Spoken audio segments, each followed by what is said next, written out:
Hello and welcome to the Plaid Sheep Oracle.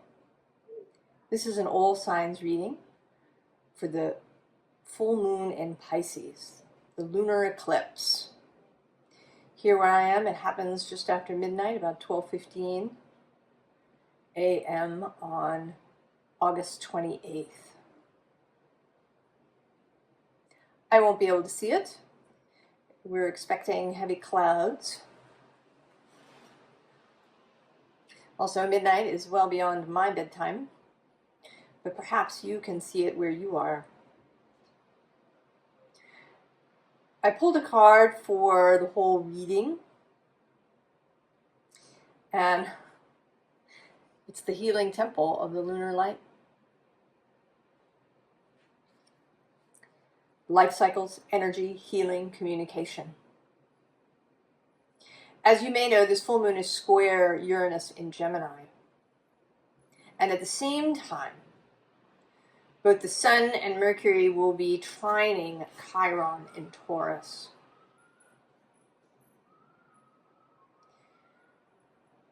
There is great potential for healing in this moon.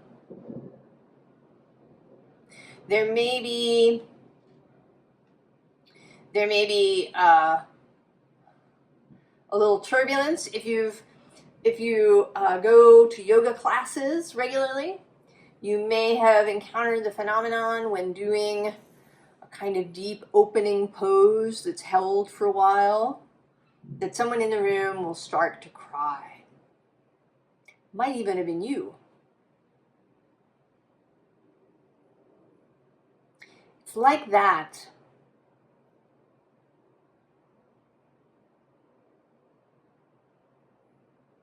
So, I'll put that over here where we can see it. I have cards from the Queen of the Sun and the Queen of the Moon. I've pre-pulled one for each sign, and then anything goes. We begin, as always, with Aries. Oh, accomplishment and faith. Oh, there's a pairing. Ah.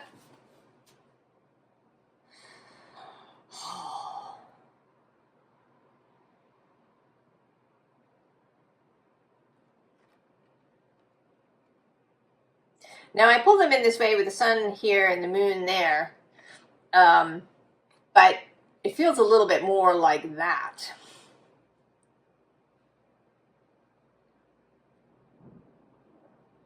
But maybe it's a kind of a continuum, that faith is always useful, needed perhaps, for the accomplishment. But it does seem like there may be something in particular that is going to be accomplished, that is going to reach its fruition, its fullness for you, Aries.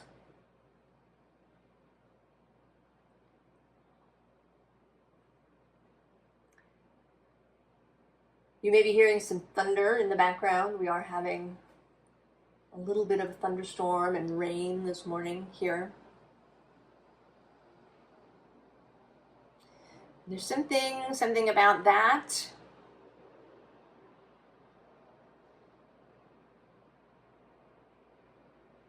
That there's a kind of, it's not a big raging storm with lots of wind, it's just the thunder in the distance.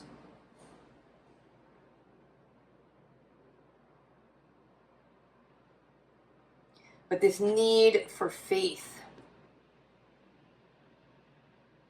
And it may be a need for faith in a longer space. I actually think of Aries as having a kind of faith, right? Aries acts instantly, just goes. But this is a more abiding faith. A faith that the whole thing will turn out. Faith in the future.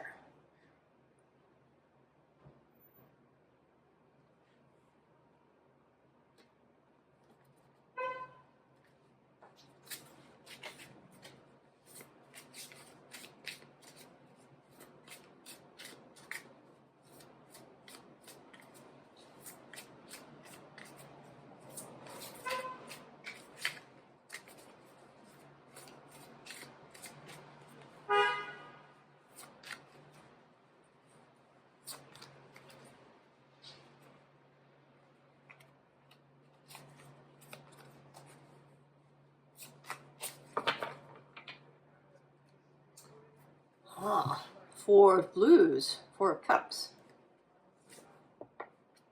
Magician on the underside.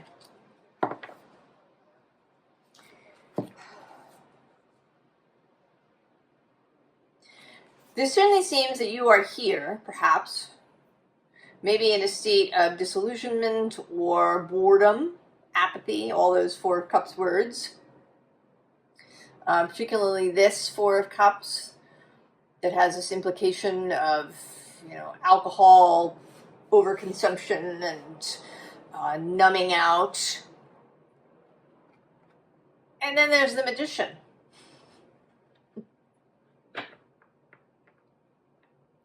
And I kind of feel like he's showing up in some way to get you moving, Aries. There is this Five of Wands below the Four of Cups, as well as Soul. So it may be that there's going to be some event that is going to get you moving. Three of Blues, Seven of Roots, Nine of Roots, and the Nine of Axes.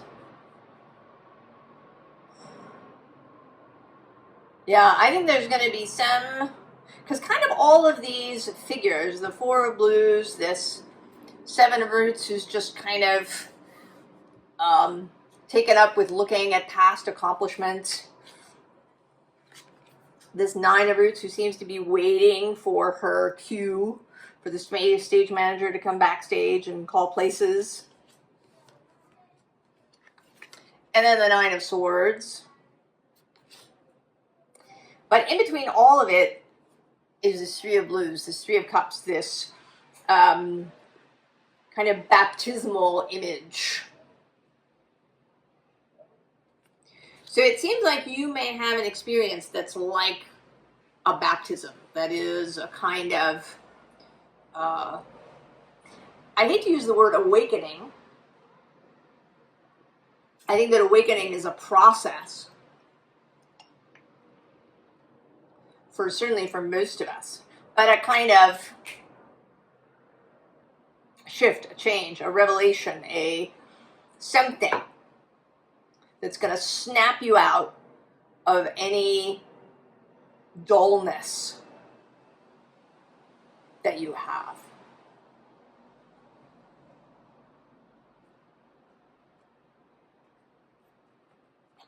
There's this Uranus aspect to this full moon. He is sextile Aries in Gemini. He is in the space of the mind and of communication, of the senses, how we receive information, right? You touch something and that touch is converted into something that you can understand in your head.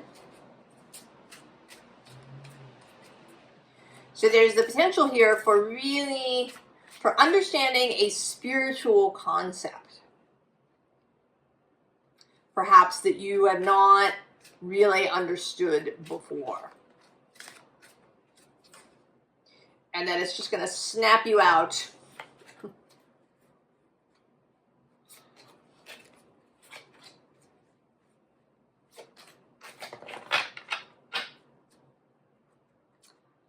Four of Pentacles. Well, still a four, a stable, perhaps stuck structure, but not so apathetic as this Four of Cups. Knight of Cups underneath. The Hierophant. Oh, there's the Nine of Swords repeating. Eight of Cups. Oh. Six of Cups. So there's some spiritual concept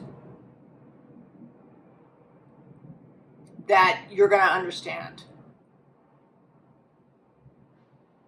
So whatever this event is, this sort of Five of Wands, magician-led thing. I want to say that it's not going to be something dreadful, you know. There might be a little bit of conflict involved. Maybe you get into a little argument with somebody, or maybe you witness an argument between two people and suddenly realize something. Something about your own self, something about reality, something about your relationship with the all that is, with that which is yourself. So the Hierophant, this Nine of Swords, and she doesn't, actually they sort of, right, they seem kind of the same. They have the same sort of pose happening.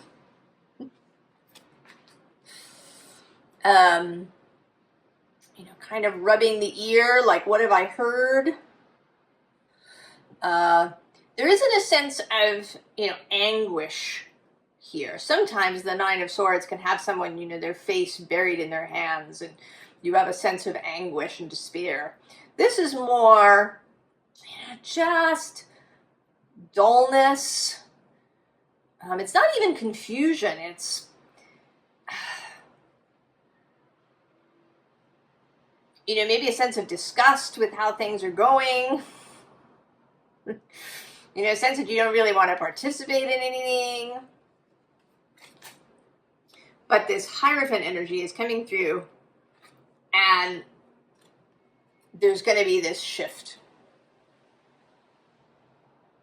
And this is Saturn in Pisces. It's the first decan of Pisces, and that's where this full moon takes place.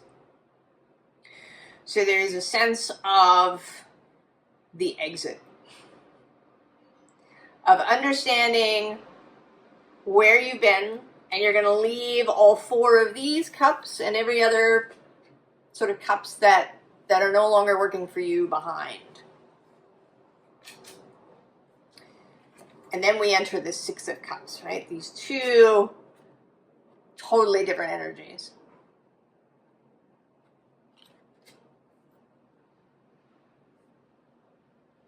So I kind of don't want to call it an awakening. I think it is coming to understand something that you have heard before, that maybe has been repeated to you many times.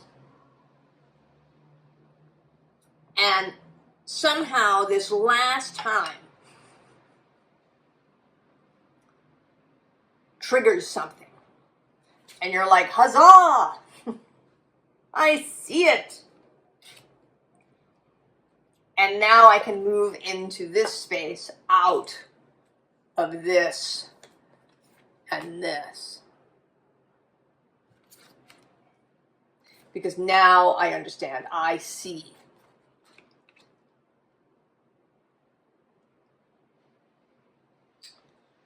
Well, that's very cool, Aries.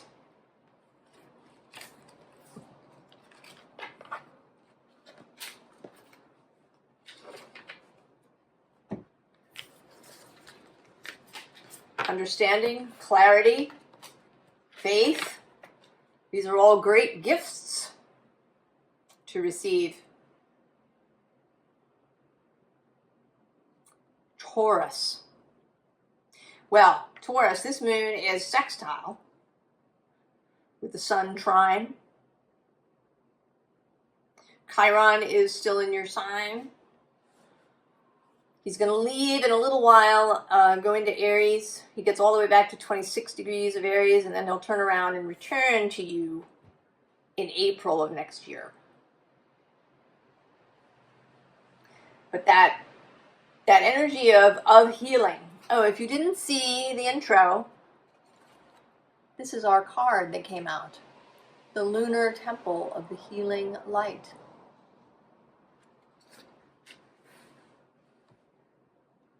So there is this energy of healing something in your life.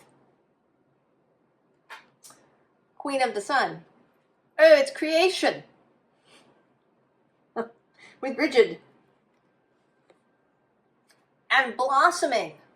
Taurus, how are you? Very you. Well, this certainly seems like the healing for you is perhaps around creating, around maybe what you create. Perhaps you are an artist or someone who makes or builds things, or writes or composes, or it may be around, simply how you see creation and creating, how you receive. I think that the Chiron passage through Taurus, that a big part of it is going to be healing our relationship with things, with matter, with the earth, with having and receiving, with sensuality. That there's going to be an unshaming around that. And you may be ahead of the game.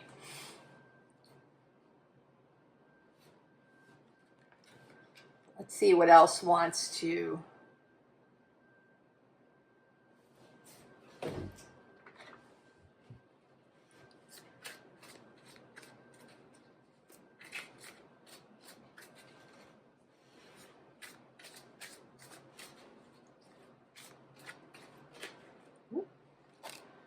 Oh.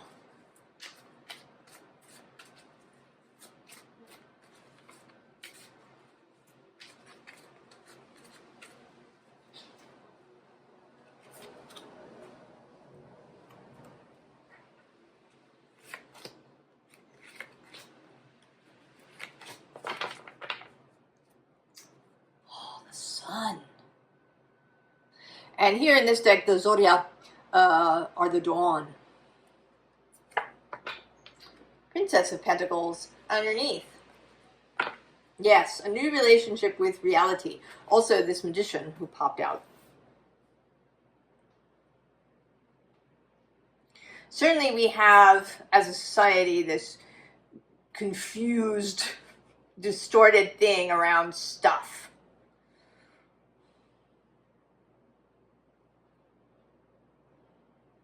And having and wanting. And creating. And especially creating in a way that maybe seems effortless. That, maybe it's fine if you have a lot, if you really work for it. If you labored, if you had a job for 30 years and then you retired with, a lot of money, or you work a lot, or you sacrifice a lot, and then that's okay. That might be a thing. Whereas things just appearing might be wrong, But let's see. Oh, yes. The Empress, fertility. The King of Pentacles. Both your cards. Oh, there's the Nine of Swords. We saw that in Aries reading. And the Five of Wands. And the Star. Right? This Dawn, this Empress, this King of Pentacles, they're all over here. And then you're kind of here in the middle, having anxiety and angst and agita about the whole thing. I mean, it's interesting to me, the different Nine of Swords images and what they evoke. This one seems like you might be sick to your stomach. Right? There's a feeling of nausea. She's holding her middle. Or a stomach ache. It kind of evokes the idea of a little kid who's eaten all their Halloween candy all at once and then is just sick.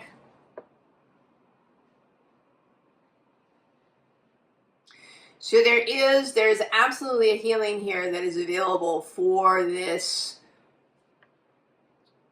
physical stuff, for having, for receiving, for creating. maybe for actually magical practice.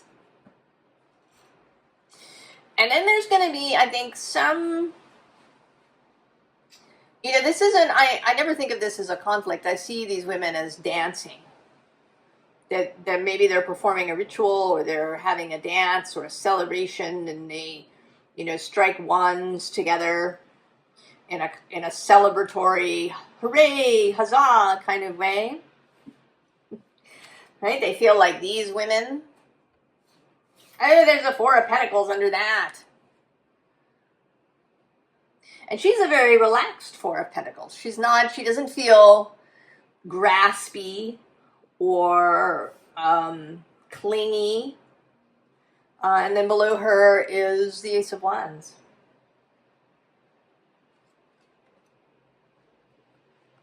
I think there's this opportunity for you, Taurus, to heal any remaining,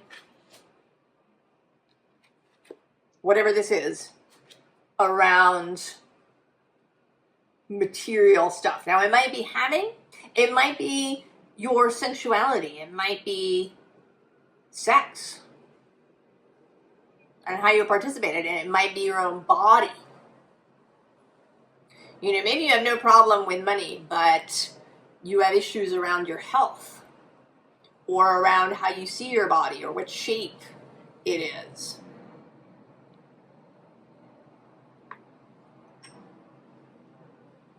Or maybe you want it to be a particular shape and then you feel ashamed about that.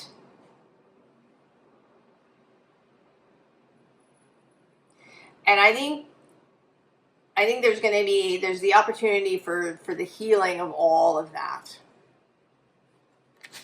for you, Taurus. For this releasing of any kind of previous belief system, right? Pisces is a lot about belief systems. What we've been taught, what to believe.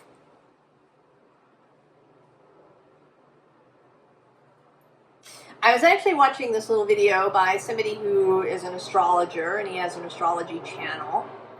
And he was telling the story of how he came to astrology. And he spent a lot of time working as a photographer and media kind of person in East Asia. And while he was there, and he encountered these people who had a belief system in magic and spirit.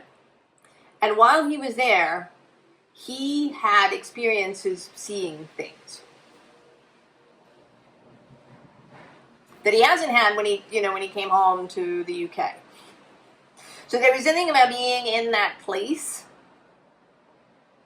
the energy of the place, that allowed that for him. But it created a lasting change in him.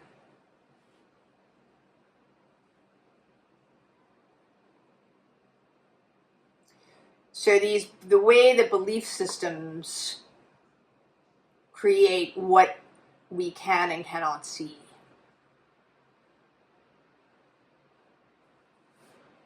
What we can and cannot hold.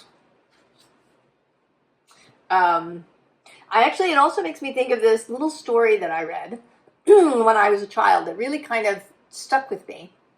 And it takes place in Victorian England. And there's two young women, and they go and, I don't know, they're at a fair or they're somewhere, and they buy a pastry. And one of the girls doesn't have any money on her. But the man in the stall gives her credit. Right? Her friend kind of vouches for her, and he gives her credit and says, you come back tomorrow and bring the penny, and that'll be fine. And she leaves, but she can't take it. She can't take it. The pastry that she eats sits like a lump in her stomach. And it's like this, and she doesn't even wait until tomorrow. She goes home, and she gets the penny, and she goes back, and she pays for it, and then she's like, oh, thank God. So these are things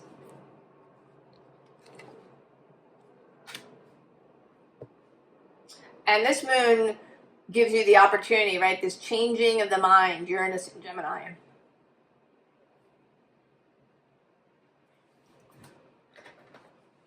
Taurus. The healing, I think, of Taurus, because Taurus is earth, the holding of earth, fixed earth, the earth herself, growth, fecundity, creation, blossoming, fertility. So it's really a healing of a core aspect of you, whatever your Taurus placement.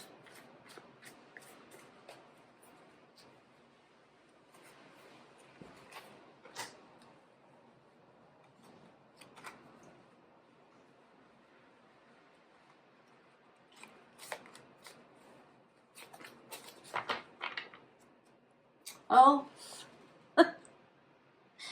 you know, this always happens, and I don't know why I'm surprised that there's this kind of continuum. So the Aries reading had the Nine of Swords, it had the Five of Wands, it had the Magician, it had the Four of Cups. Oh, and there's the World. Four of Wands, the Moon, the Sun, and the Ten of Wands. So, yes. So if you allow it,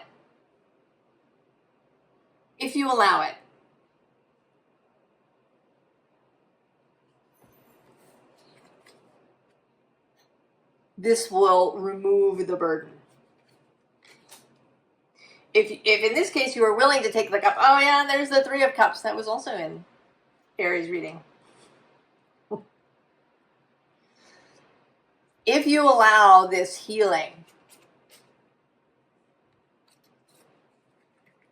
if you allow Spirit, this Pisces moon, to show you the celebratory, fertile nature of the universe itself, it will remove the burden. There may also, it's possible you'll be invited to a party or a gathering of some kind, or you'll witness a gathering of some kind that will just be, that will feel different than it has before. I don't know what this event might be for you. But if you allow it, the burdensome, if you feel like life is burdensome, that will be removed, Taurus.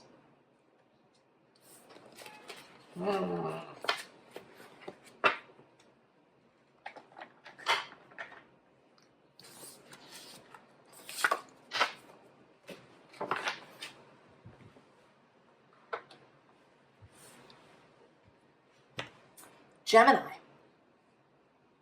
Oh, Gemini, this is our card. The Healing Temple of the Lunar Light is what came out, of course.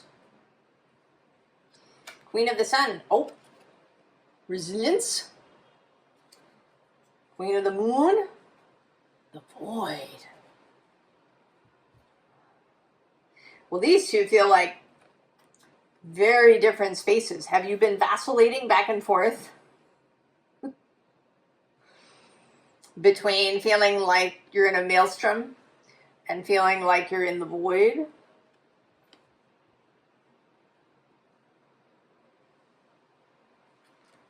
The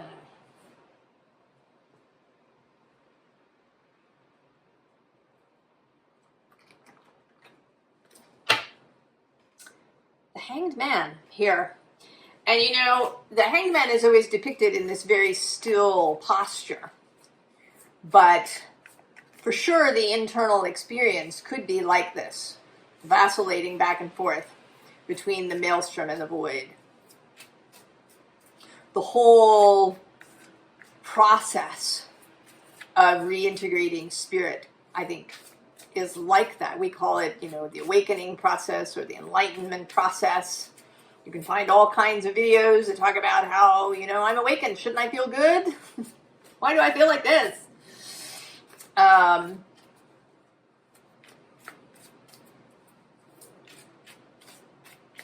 But Uranus is moving through your sign, Gemini.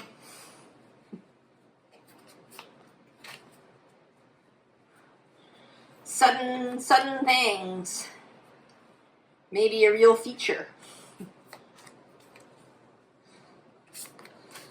of your existence. Oh yeah. Ace of Swords. The root of the powers of air. High Priestess on the underside, Gemini. And there he is.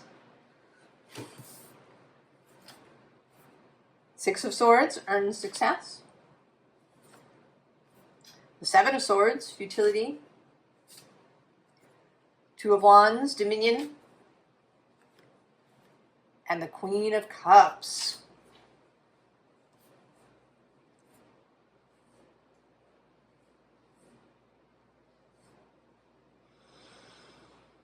Gemini.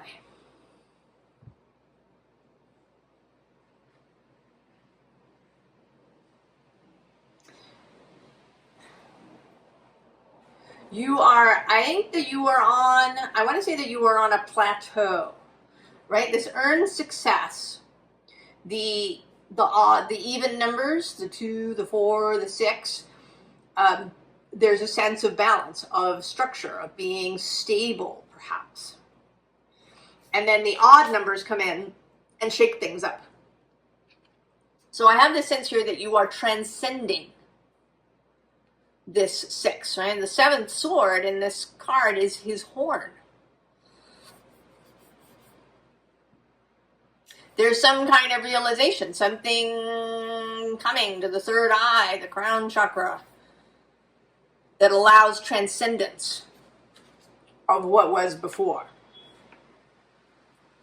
And then there's this sense of dominion.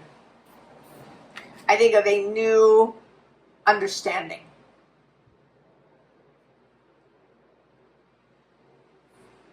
That you haven't had before. And that it involves compassion, tenderness, beauty, peace, empathy, caring, nurturing, all of these Queen of Cups things. And maybe you didn't expect that. Maybe you expected your awakening, your enlightenment to turn you into the magician. You know, that you would be really cool.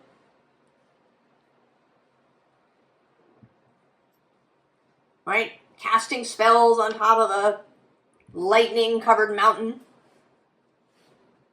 And instead, you're finding yourself being really tender towards other people. Maybe you're finding yourself really drawn to other people. Who's under this? Oh, it's Strength.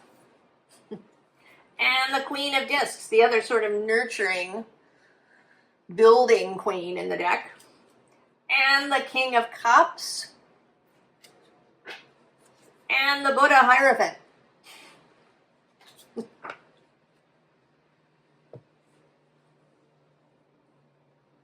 So there's a movement up or over or into the next space or beyond where you are. Gemini. And that perhaps and maybe this has happened before, and that every time it happens you have this sort of feeling. And it may be amplified now because of that Uranus connection, that Uranus contribution.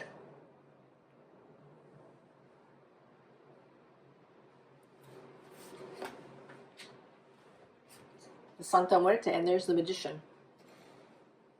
So I want to say that this is not that you cannot be the magician, but it may be that what you create, that the magic that you do, is more Queen of Cups oriented than you might have expected yourself to be.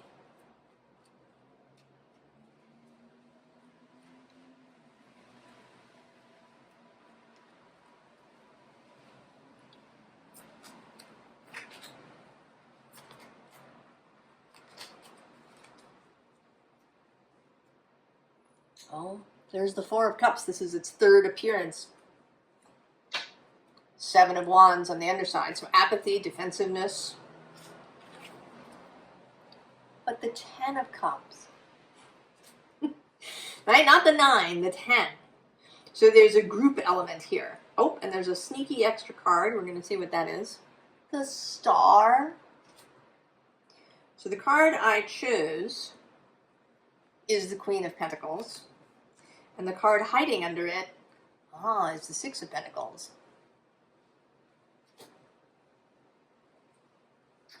And then the Page of Cups. I think you're gonna find that you're happy, Gemini. And maybe this is like weird for you. That you feel joyful and generous and affectionate, and you find you want to feed people, or just laugh a lot. Maybe you encourage people to all come together and to have dinners together, or to have a sleepover party, even though you're all in your 50s.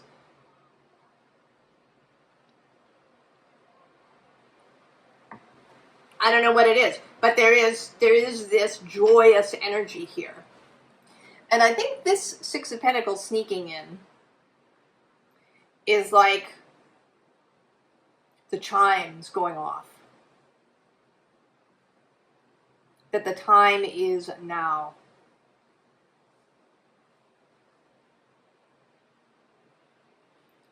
Because there is in this Queen of Pentacles a sense of hesitation. She's at the bottom of the ladder, but she hasn't started climbing. The time is now, Gemini. Under the Four of Cups, we have this Nine of Wands. Kind of the clearing out of what was. And then the Knight of Wands. And then there's Strength repeating. I think it's awesome, Gemini. It may feel a little weird. It may be unexpected. This heart-opening, compassionate thing that's happening to you. But I think you're going to really enjoy it.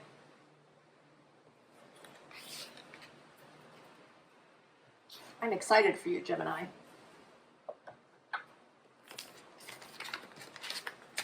Coming out of the void.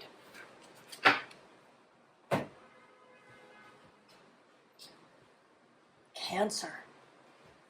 Cancer, our card, is the healing temple of the lunar light. You, of course, are guided by the moon, your planet. This moon is trine your sign. So the potential is really great. There's the square to Uranus, the changing of mind, the changing of the message. Maybe the message that you want to share. Maybe the message that you thought was yours. Your theme song makes me think of Ally McBeal. If you ever saw that show, she had a theme song that she would play in her head when she needed it. Maybe your theme song is changing, Cancer. Queen of the Sun. Oh, Ra with order. That's interesting. And the Moon, resistance. Oh. Cancer. But clearly the resistance is not really working, right? All of this stuff is still growing.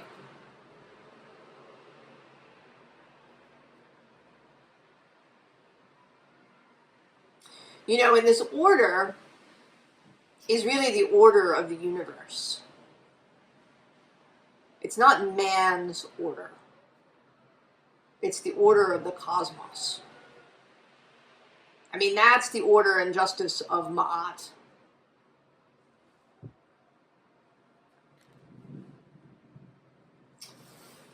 Oh. Cancer.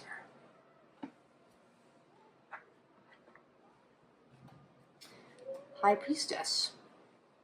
And she sits here with a book that also is about cosmic order. The Queen of Pentacles on the underside as we begin the shuffle.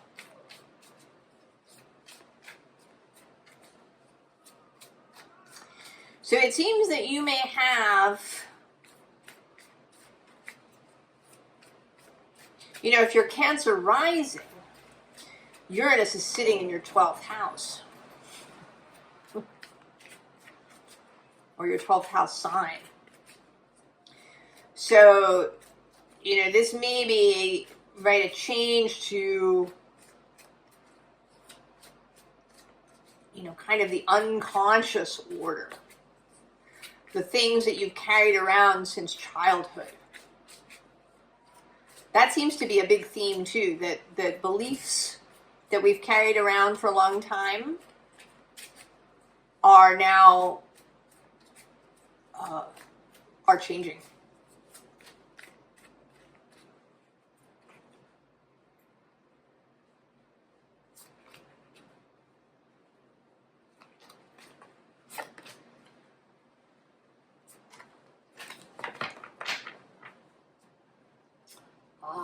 Three of Pentacles, co-creation. The Ace of Pentacles on the underside. It's kind of a here.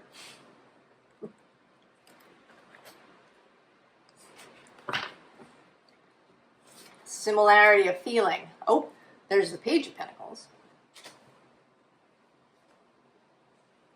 The Hanged Man, who's in Gemini's reading. The Three of Cups, which has appeared in every reading so far, I think. Was it in Gemini's? I think it was. And the Seven of Swords.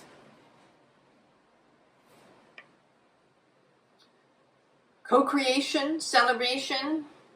You know, there's this sense of these two being in communication with one another through this strength underneath that, and the Wheel with the Three Fates. And this Nine of Pentacles, which, now that I've uncovered her, we're going to talk about her for a second. Below her is this Angel de la Nuit, who is the true self. So it seems to me, as I look for there's a card that I want to talk about with this. It seems to me that there is a reordering of what you believe, of what you think is true, of your value system. What is not only what is true, but what is important. What is significant to you? What is a priority to you? And that you are releasing yourself from the priorities of those around you.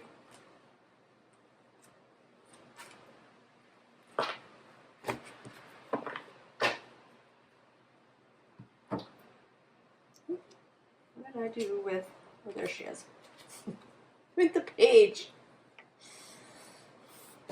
Right, you are really, really communication with Source, with the all that is.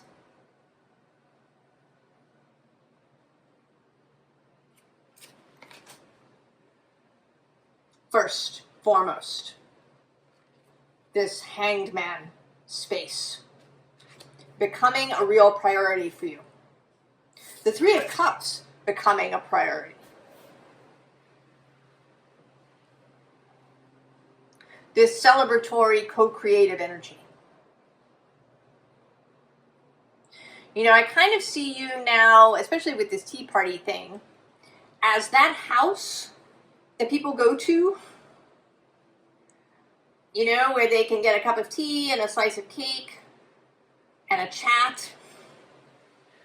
And that it doesn't have to be heavy or dense, or, you know, they're not sobbing at your kitchen table necessarily. I mean, maybe that happens, but that you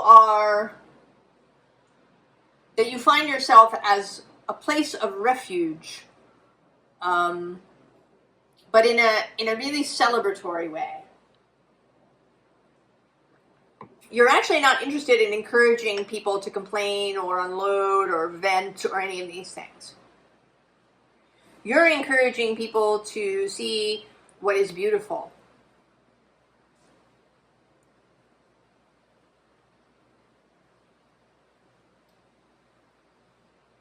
In this Three of Cups, right? This Seven of Swords is a releasing of those 7 swords that have been running around in your own mind.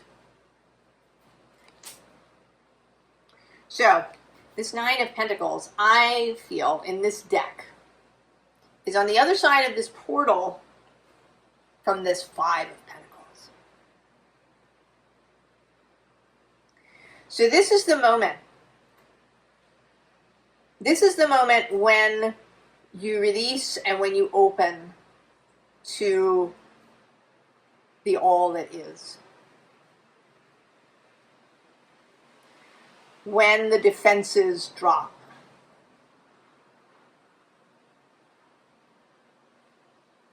And then you can come out the other side in this way.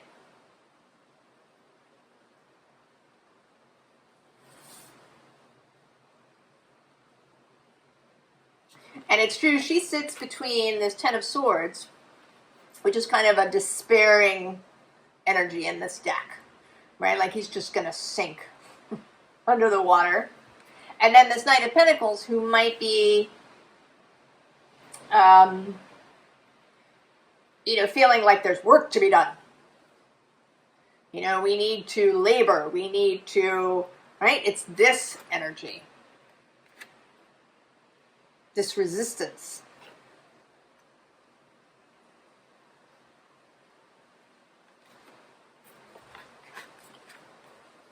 This raw order is this new pentacle, this new reality. What's next to her down here? Oh yes, it's the Six of Pentacles. And the Page of Wands.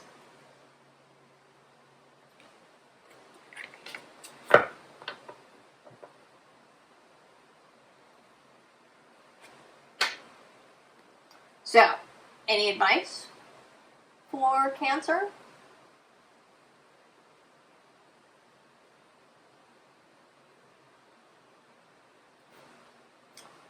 Ace of Pentacles on the underside.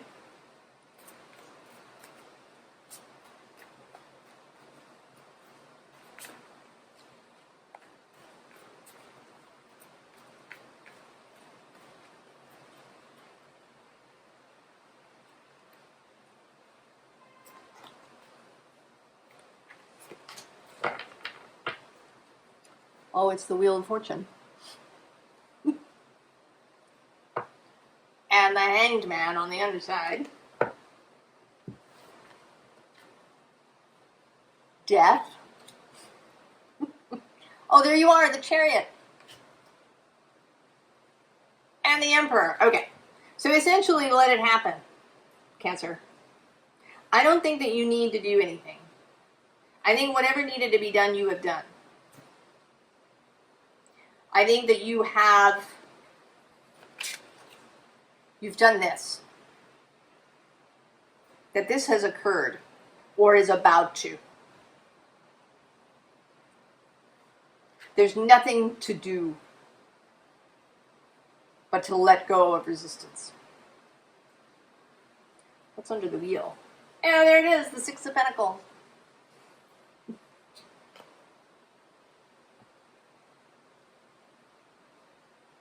Right? Just open your fist. Cancer.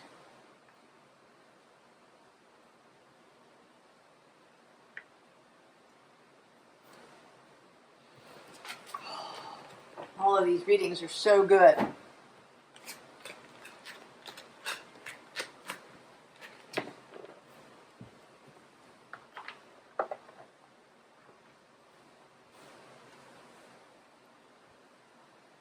Leo. Leo, our card, the healing temple of the lunar light. Queen of the Sun. Sekhmet, protection. And Queen of the Moon, oh, self-love. Well, so, years ago, I worked at this holistic learning center. And we were thinking about having this workshop, and we were thinking about titles. The presenter had a title, and there was a discussion about it in the office. And it was something like living an undefended life. And one person found this really alarming. Like being undefended just sounded alarming, while another two of us thought it sounded really wonderful. Right? To live life undefended. How glorious. And that a lot of that has to do with self-love. Leo.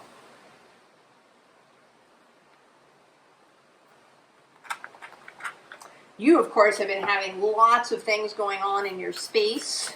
It's been a hot time in Leo this year. And Pluto, of course, is going to continue moving across the way from you until 2044. Really, I think 2045 before he's finally out and into Pisces fully. Lots of transformational opportunity. Deep.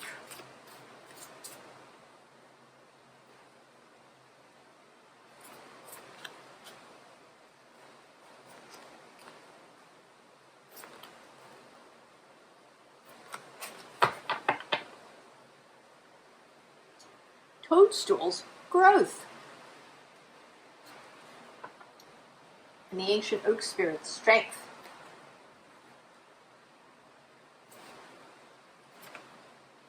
Secret spring, success. Air spirit, knowledge. Spirit guardian of winter, retreat. And spirit guardian of autumn, letting go. Oh, that's interesting.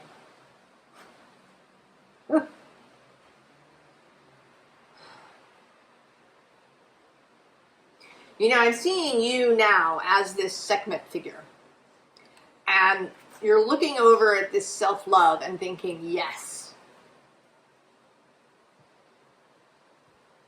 that's what I want. I'm not playing around anymore. That's what I want. I don't want to have to walk around in armor everywhere.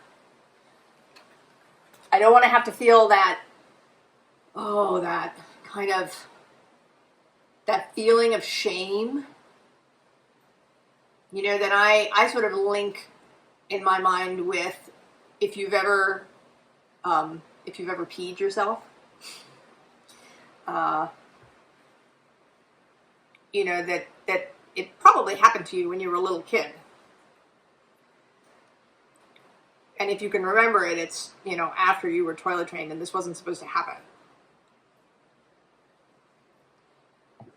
Right? That's the feeling of shame. You are so over that.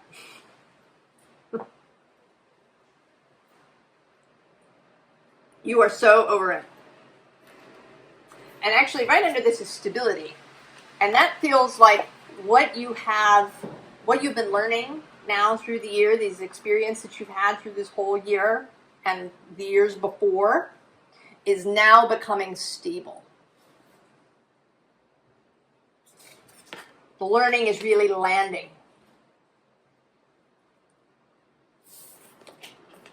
Success. And now that you have this success, that you have this knowledge, I think you're going to take it on the road. And you're going to head to people who need it. Right? People who are still encased. People who are still, sort of over-defended.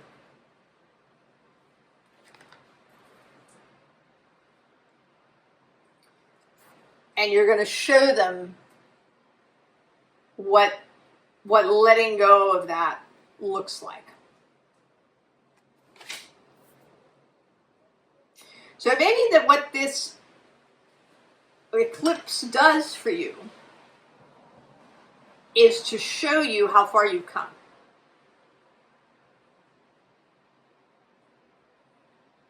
To show you how far you've come and how well you've done.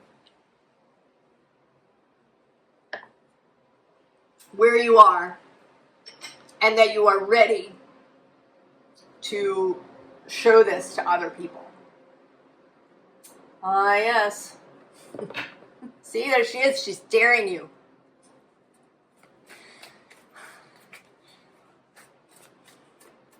Daring you to be public. To put the vulnerability out there. To share your experience with other people.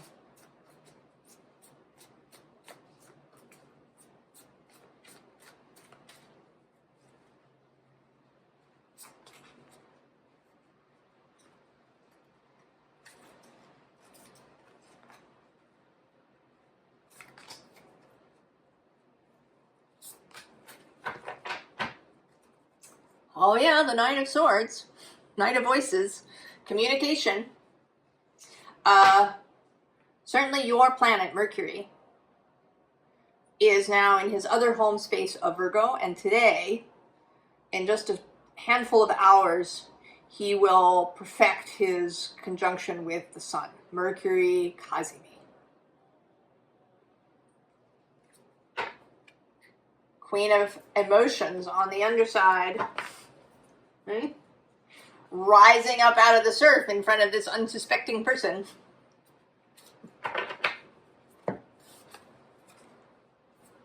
Three of materials. That card has shown up, I think, in every reading now, maybe. Three of Pentacles. Four of Voices. Four of Materials. And Temperance. Look at that realization. And you are absolutely not alone, Gemini. Who's under there? Oh yeah, look, it's the Page of Voices. Seeing a new set of glasses, and the Muse of Voices, and the Ace of Emotions.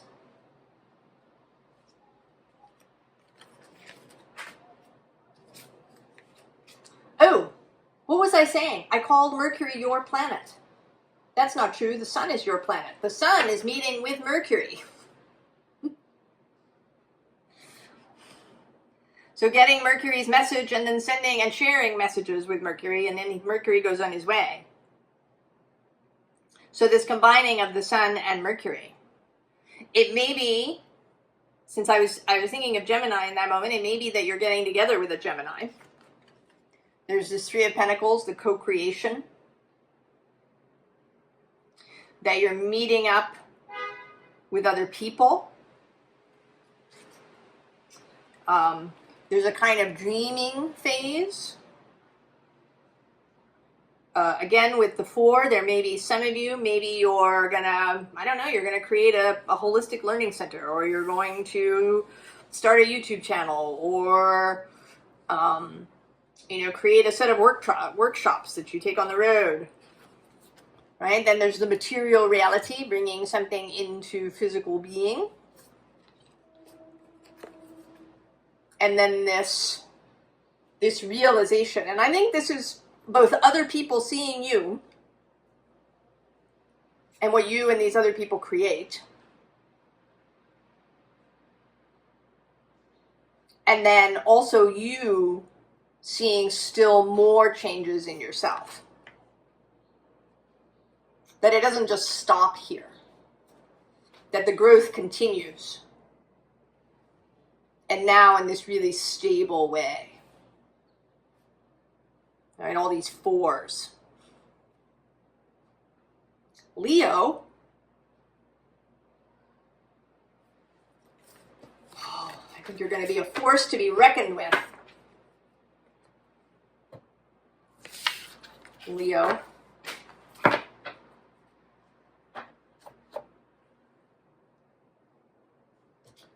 Virgo. Virgo.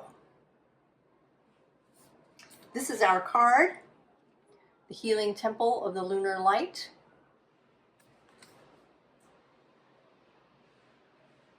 Life cycles, energy healing, communication. Mercury is in your sign. He meets the sun in just a handful of hours, less than 12 hours from the eclipse. So Mercury is conjunct the sun in Virgo. It is Virgo's light that creates the full moon. Although, there is a period during the eclipse when that light is, I think, symbolically bounced back by the Earth. Right? The Earth is there and blocks the sun's light, so we get the shadow on the moon. The moon is still visible, but muted. And I think that there is a bouncing back of the light towards Virgo. Queen of the Sun, oh, yeah, energy coming in, vitality. With Letha. And Queen of the Moon, oh, the long night moon with darkness. This is a bit like Gemini's, which had this sense of opposing energies, of the light and then the dark. And here, rather than the moon, I mean, this is in this image, the moon in front of the sun. But if we think of this as the earth between,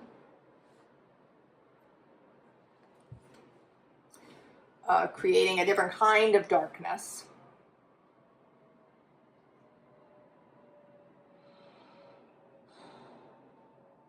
That there's a kind of, right, like a real energizing of Virgo that happens.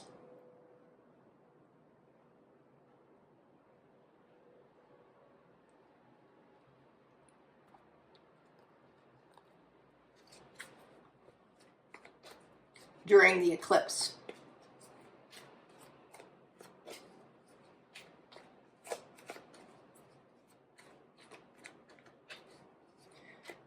There is this healing energy, this infusion of vitality into Virgo.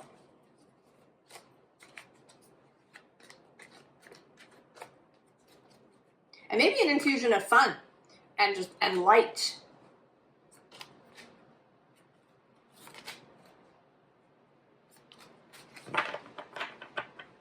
Oh yeah, I'm getting more light. We have rain happening here, but there's more light coming in now. Oh, there's the Ace of Swords. In Gemini's reading as well, in a different deck. Two of Swords on the other side. Four of Cups. I think this is its fifth appearance. The end of apathy. Justice. Queen of Swords, the Lovers, and the Hierophant, Virgo.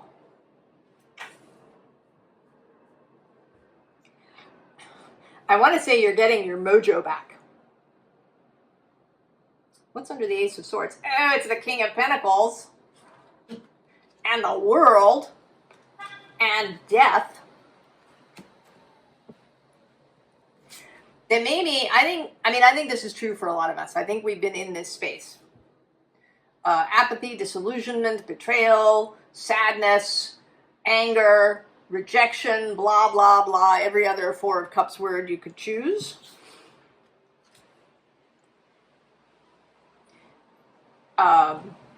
Despair about the state of the world. That is ending. Justice, returning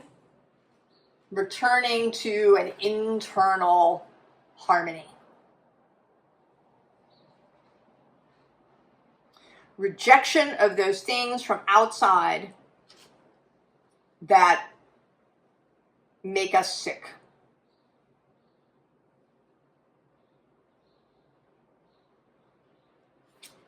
And then Queen of Swords. These are both Libra cards. She's right next door to you. Venus is there right now. And then Venus is going to, she's going to retrograde from Scorpio back into Libra. So there is a lot of Venusian energy happening.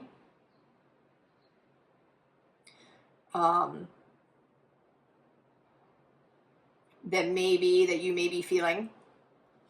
Then the Lovers, choosing from love rather than fear or apathy or rage or grief or any of those other things. And also the connection to the divine. Echoed here with the Hierophant.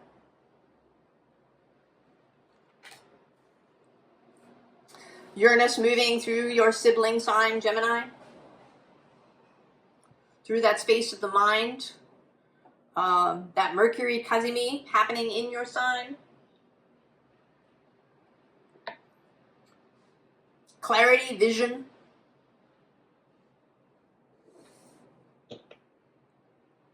Really, I think really seeing clearly, getting your mojo back.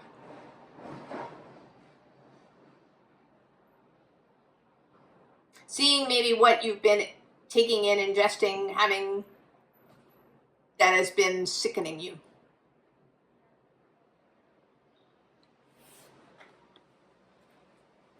And simply rejecting it. And not rejecting it in an angry way. This vitality is one of celebration. You're simply, I don't need that anymore. It's not for me.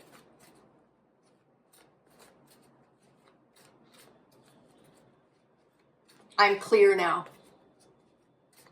I'm coming back with the Lovers and Justice and the Queen of Swords. Clarity, discernment. I mean, that is your superpower. And you're getting it back.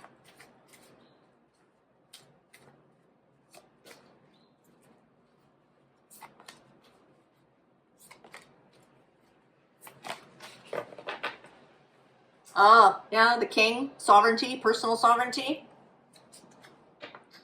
movement. You are a mutable sign through your Earth. You may have felt stuck. A hawk, omens, messages, focus, and perception. Yes. Seeing clearly, knowing what you want, not being mazed and confused by all of the stuff, the excess. Who was on the bottom? Next to movement? Oh, it's the frog with clearing. And then this that popped out. Oh, it's the novice.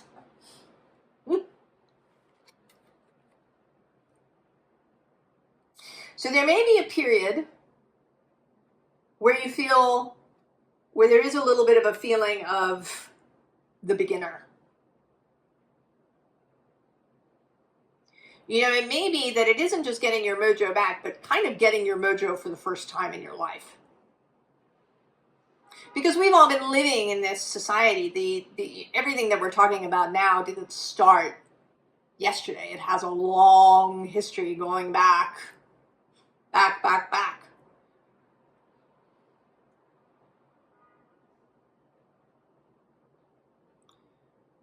You grew up in a certain setting that probably took your mojo or some of it.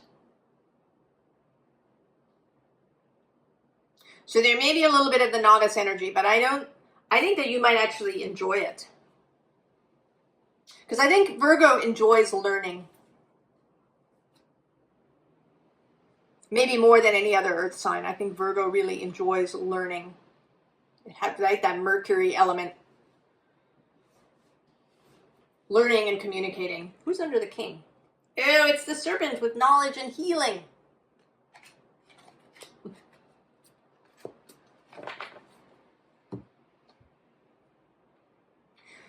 I think this will come with psychic clarity, intuitive clarity, clarity of communication, the ability to really say what you mean so that people understand, and authority to be able to say what you believe without shame, without couching it in just or only or in my opinion kind of things.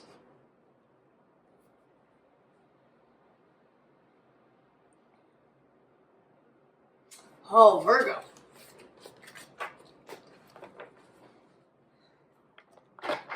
I think you're going to enjoy yourself a lot going forward.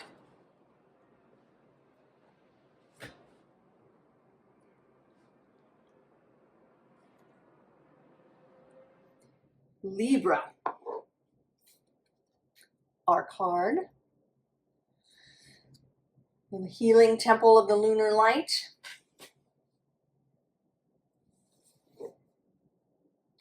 Uranus square this full moon from Gemini, trining your sign, Venus moving through your sign.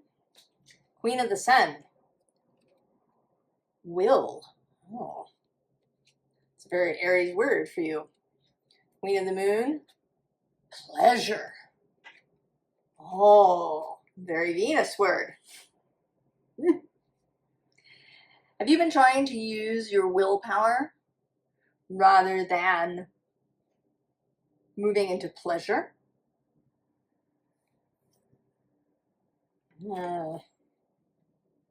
So we have been seeing through these readings about different healings, different ways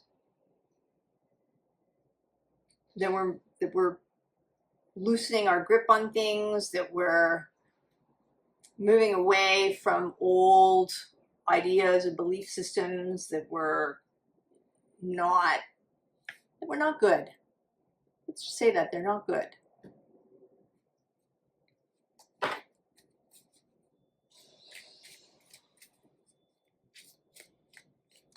And maybe through your life, maybe you've tried to use willpower. Maybe you felt like you have poor willpower. I don't know, but pleasure is the way through, Libra, I think. And there is, Chiron is moving through Taurus. He's retrograde now. He's going to move back into Aries and then return to Taurus next April. But he's already been in Taurus for a little while. So I think that the process has begun a healing and unshaming of Taurian, Venusian ideas, concepts, pleasures.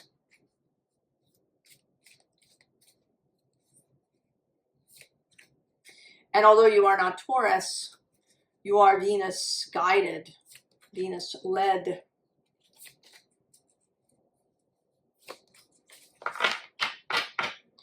So it will make a difference. Page of Coins. A new relationship with physical stuff. Six of Cups on the underside. I think a healing of the past, a healing of childhood. Oh, it's the Star. The Ace of Cups. The World. The Eight of Cups. Ooh. And the Five of Swords.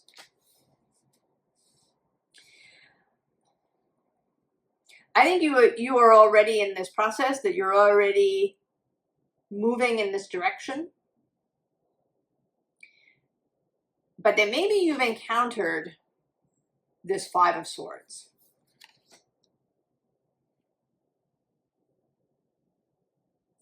That maybe you, I don't know, that things have been leaking into your mind.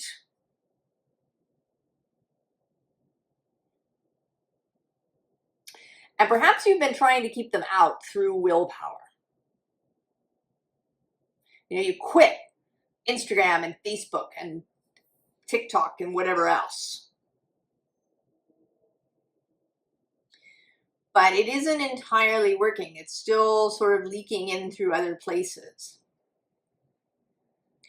And I think the answer is pleasure. So not the rejection of something, not the will to keep something out, but the embrace of what you do want.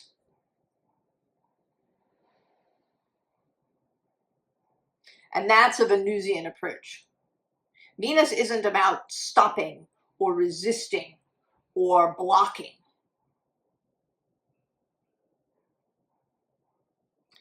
And these can be words that are associated with Saturn. The world is Saturn's card, and he is moving opposite you in Aries.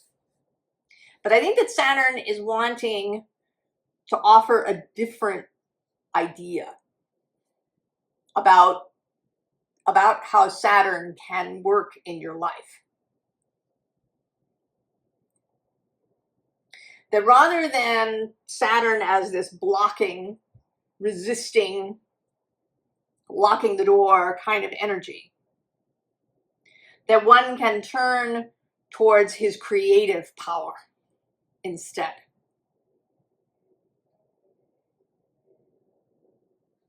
That resistance will never get you. It will never get you as far as pleasure and joy will get you. Certainly Abraham would agree that saying, I don't want that, is a way to bring more of that into your life. What's under the page? Oh, it's the Knight. Progress. And there's the Ace of Pentacles. Oh, and there she is, the Empress. And also the Four of Pentacles. Oh, and I'm going to have to show it, the Four of Cups, which I think has appeared maybe in every single reading now so far. If not, it's almost all of them.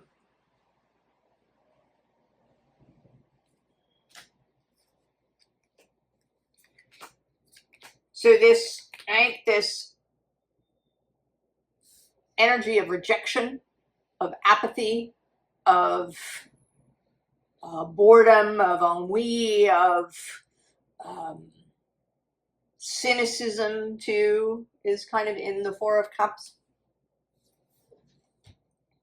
Also in the Four of Cups can be, you know, that I keep drinking this same thing and I'm not, right? It's gross now. And so we have the Ace of Cups. The cup that the divine offers, that source offers, that your soul offers. So the Ace of Cups, it may be that your focus has been on what is being left behind, what is being rejected. And that gets you this Five of Swords.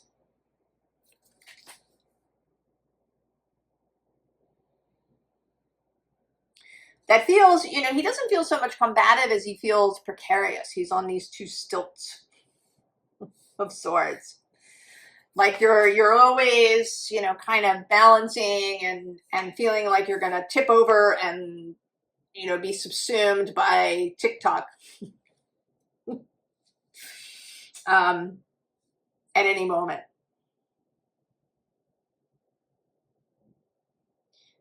And this moon is offering you an alternative. The moving towards pleasure.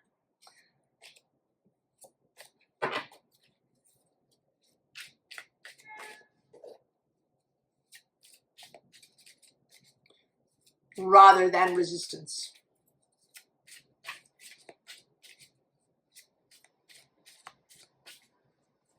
Now, Venus is going to be retrograde. She moves into Scorpio, and then she turns and comes all the way back into Libra before moving forward again. So there may be opportunities for this to really land, in your body.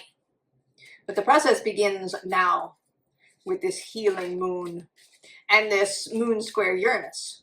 The opportunity for a radical new mental space. Oh yeah, the Ace of Pentacles getting itself seen.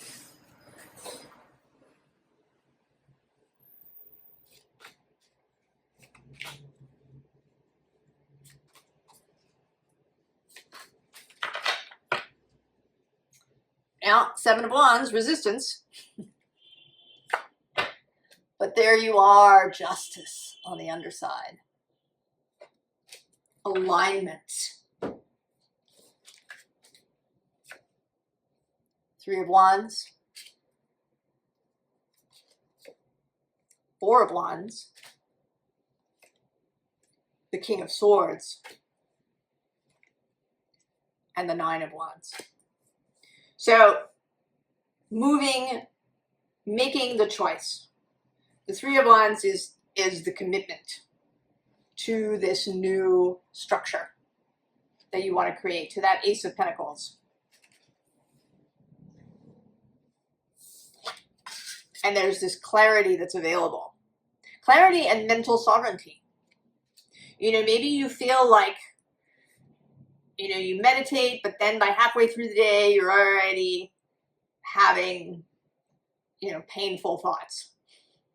And that this keeps recurring, that your authority over your own mind isn't there. And you've been trying to will it into place. This is offering you an alternative to move towards this Four of Wands, this beautiful space, this justice, harmony, balance, alignment. Oh, there's the Knight of Cups next to that. And the Sun. So not only is this moon square Uranus in Gemini, but also there will be less than 12 hours before the peak moon, a Mercury Cazimi in his own home space of Virgo. So Mercury conjunct the Sun during the full moon. Mercury carrying on. He is going to meet Venus during her retrograde, carrying his messages. And then the Line of Wands, the end of the battle. Who's under the Seven of Swords? Oh yeah, that's the Five of Swords. Or of Wands, rather, I'm sorry. Seven of Wands, Five of Wands. Right? Like the tearing of the hair, the whole thing. But below the two of them is the Fool and Judgment and the Page of Wands. And then there's the Four of Cups again, getting itself seen.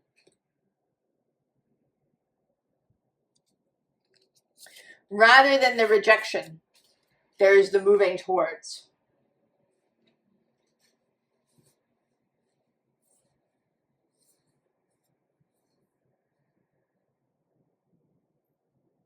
Moving towards. I mean, and maybe you help yourself as much as you can. You do, you work to make choices during the day.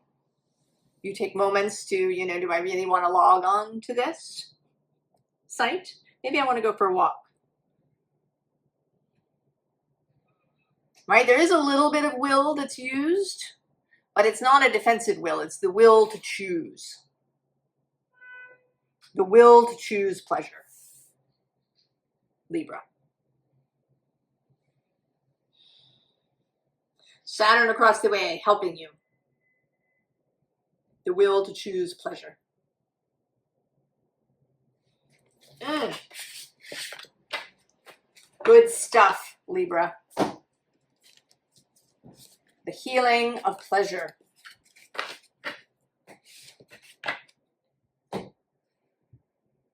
Scorpio.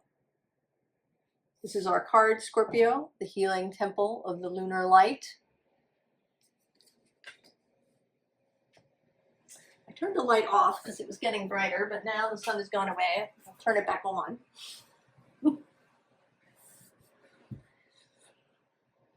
Scorpio. Queen of the Sun. Helios with cycles. Queen of the Moon, hunger. Oh.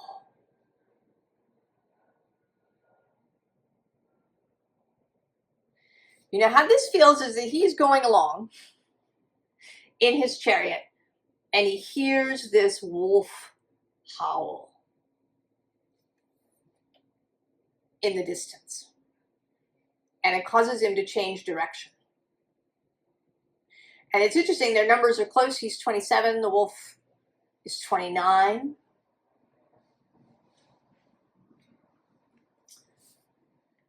I am recording this on the 27th. The moon, the eclipse is on the 28th.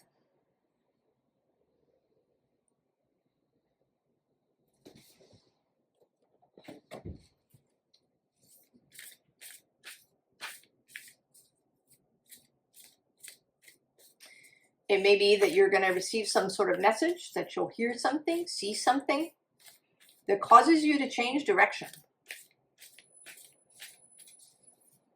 That causes you to change something that is perhaps a routine, this idea of cycles, of Helios, sunrise and sunset, the routine that you have.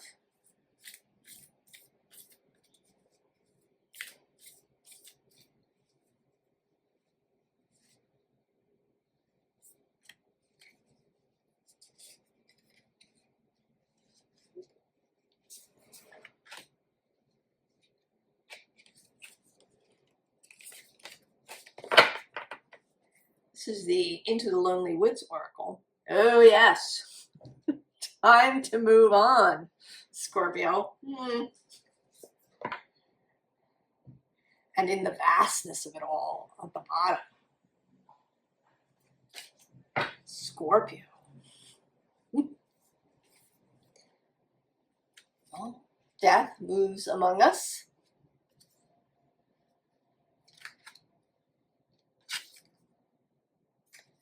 There is one who watches over you.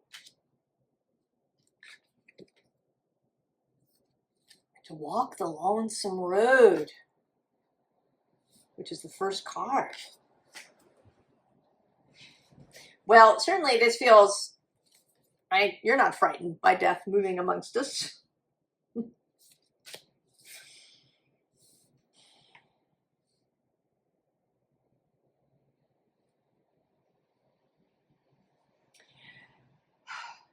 I kind of see three different things.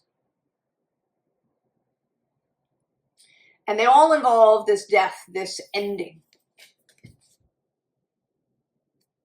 So thing number one, any kind of circumstance, a job, a relationship, anything of that sort that you are ready to move on from.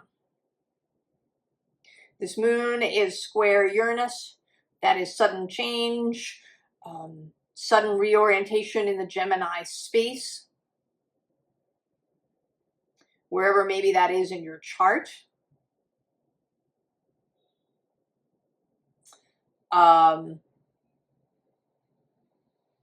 There's also a Mercury Kazimi happening.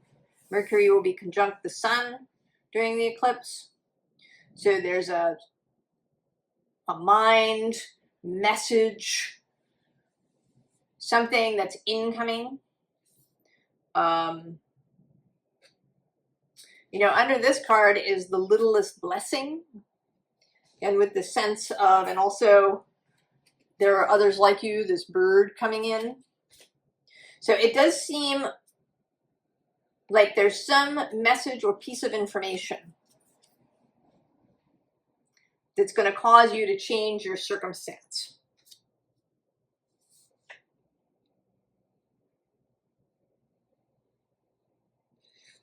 It may be because of someone around you. It may be that the message comes from a loved one.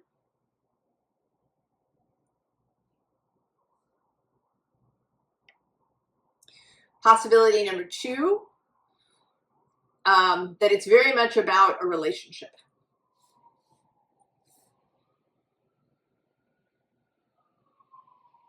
That you meet somebody new. And then maybe it's somebody that you've been in kind of psychic contact with, right? That you hear their howl over the ether and it causes you to shift direction. Possibility number 3 is that this is a spiritual call. That maybe you've been following one spiritual tradition or maybe none, and now you hear this call.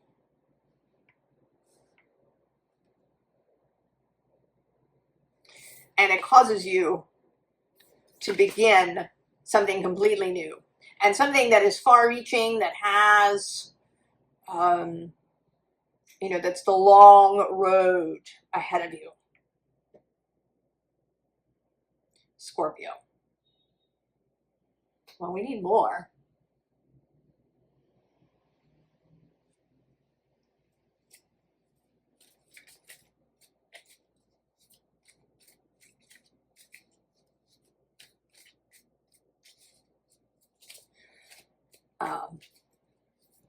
Well, so in any case, I think that you're going to receive some significant call in and around this eclipse day. And that it will be unmistakable. It won't be something you're going to miss. I think it will be really obvious and really loud in whatever way that means. And you will check in your progress and turn immediately toward it. You may or may not remember this reading when it happens. Oh, there's the Queen of Cups popping out. I'm going to put her back, but it may indeed come through alternative channels. So not an email, but a download or a telepathic message, or simply an intuitive knowing that you have to go over here and it's really, really strong.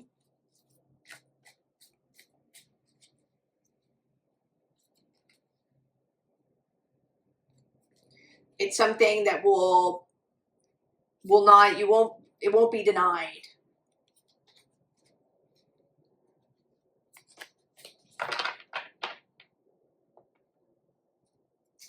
Ah, the 7 of Cups.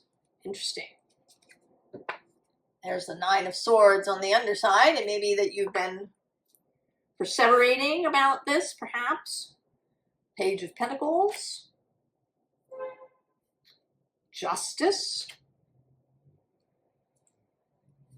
The 10 of Pentacles. The 6 of Wands. And the 10 of Swords.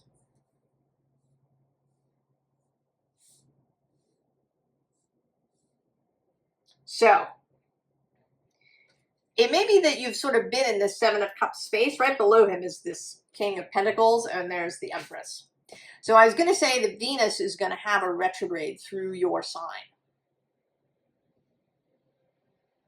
I think that whatever this message is going to come before that, but that there's going to be an unfolding that happens through this retrograde period. We also have the Knight of Cups. He's Pisces Knight. And this Moon Chariot. I think there is a new reality, a new situation that you're going to enter into. And it seems like initially it might seem, right, you're going to feel perhaps a little hesitant, or like, right, you're a beginner, you don't quite know what to do, maybe. You know, you've got this pentacle that's in your basket. What do I do now? But then there's this justice, this alignment, this Venusian energy. I actually now want to check for you when Venus enters. Let's see what the timings are. We're going to look. So firstly,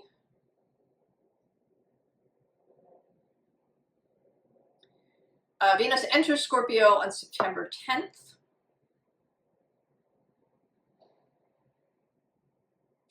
Then she turns retrograde at 8.5 degrees of Scorpio on October 3rd. She goes all the way back to 22 or so Libra and turns direct on November 13th.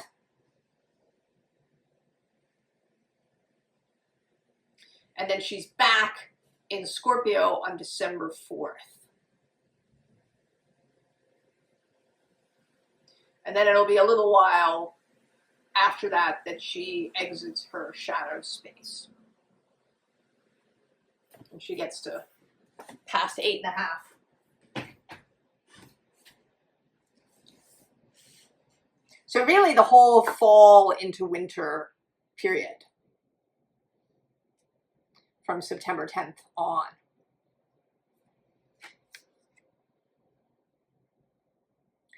So something is going to begin around this eclipse, and then it's going to unfold through the fall.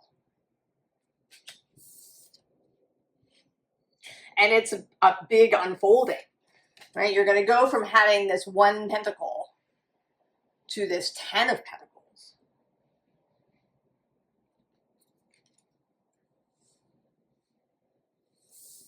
And then there's the success, the 6 of Wands. And we also have this 10 of Swords, and I often see him as a kind of collector, that he wanders through and he collects all the swords that are no longer useful or needed. So this process is going to clear out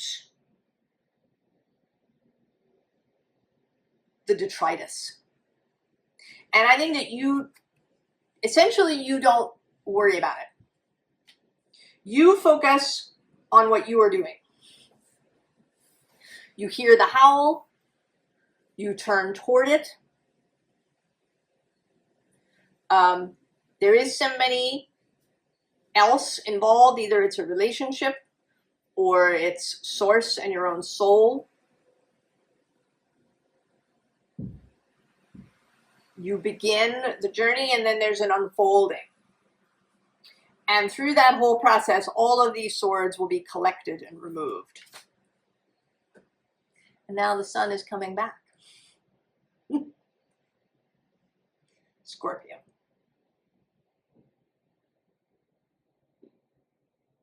I don't think I'm going to get any more because I think it's different for everybody. Just the howl is coming. Scorpio.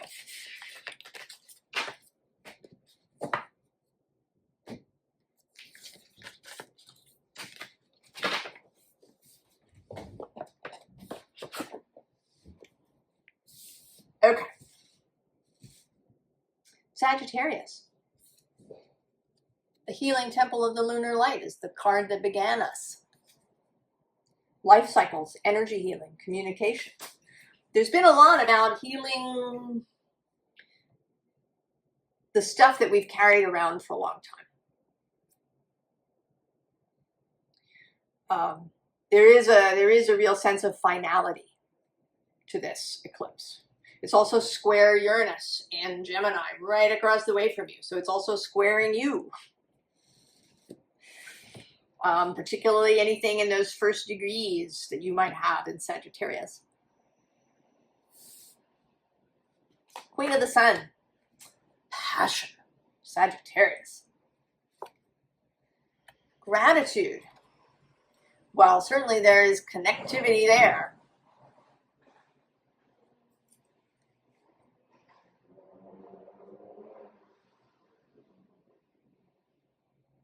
Although I have this odd sense that actually this is you and that you are witnessing something in this card with satisfaction. Maybe sharing your passion with other people.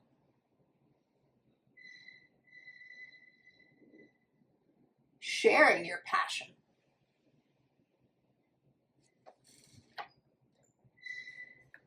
Sagittarius. Teaching someone something and then seeing with satisfaction as it unfolds. A sense of service that can certainly exist with this moon.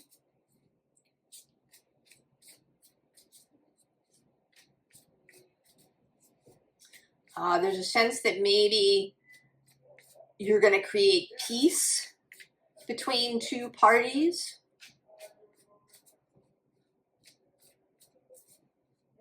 That you help two parties come into rapprochement.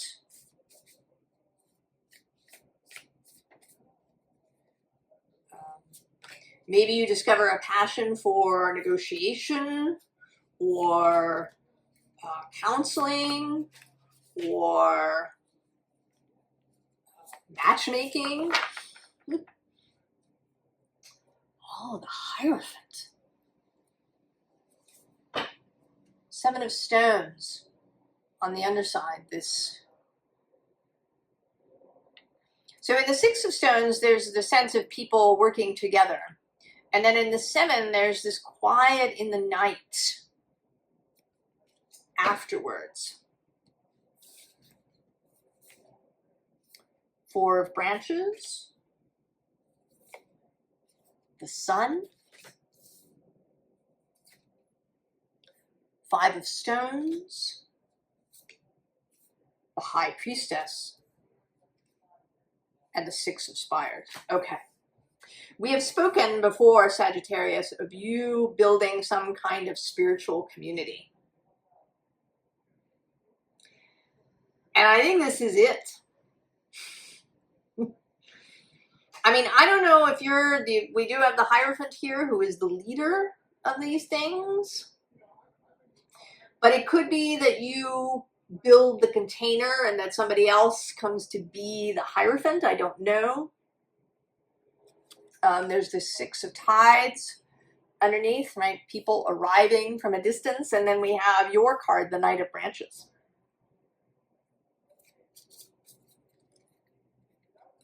So you are creating the space, this Four of Branches and this Five of Stones. A place where people who maybe have felt rejected in the past can come. And it does feel very much like an actual place rather than, a YouTube channel or an online forum kind of thing. It could be that, or that could be a component of it. But I think it is an actual place that people are going to come to. Right? People coming, people seeing a light, people being called to come to this place. It may be that people come because they've had a vision. It may be that you do a lot of your work, make a lot of your decisions by consulting source through intuitive and divinatory methods. I'm thinking strongly now of the Findhorn community, which began as a family showing up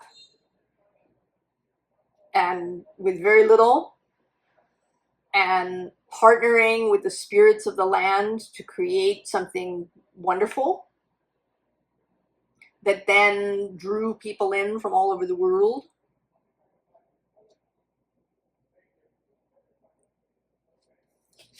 And this feels less like you moving somewhere than these bridges being created to bring people to whatever it is that you're building. And it may be that this eclipse gives you your first meeting, right? That you meet one person who's like, oh, that's a great idea. I totally agree with that. That's awesome. And then you meet somebody else. You know, if you have that experience where you have a friend and then you introduce them to a different friend and they both get along really well and it's very gratifying and you're all, you know, in a lovely friend group together, that you were kind of the focal point. I mean, it might be that. It may be a friend group that forms that then, you know, becomes really inclusive to others, that becomes kind of a force for sunlight in the community.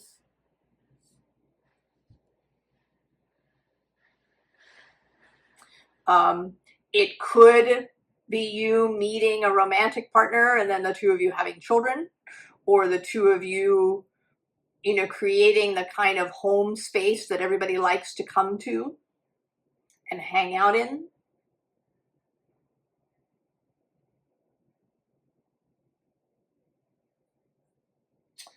Oh, and you want more cards from the moon, the Queen of the Moon Oracle.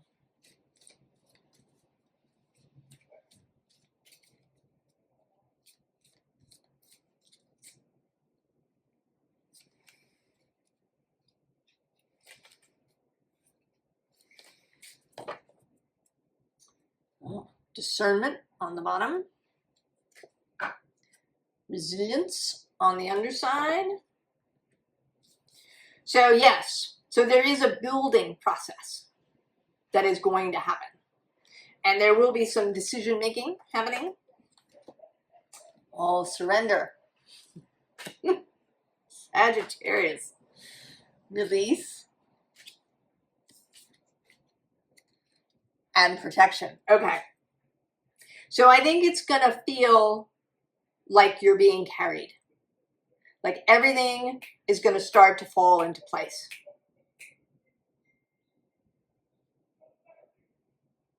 This high priestess, right? That this discernment is about the high priestess. About moving through from your intuitive knowing. Trusting. Surrendering to stuff that happens. Maybe releasing, you know, any sort of Virgo, you know, it has to be this way kind of things.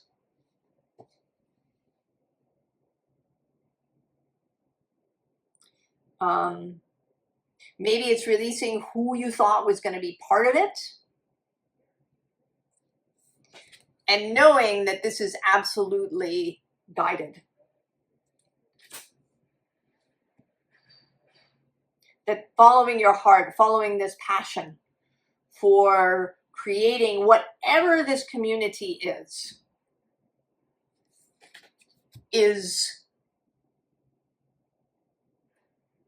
right, is following your heart. Sagittarius, what are you doing? I want to know you. Who are you?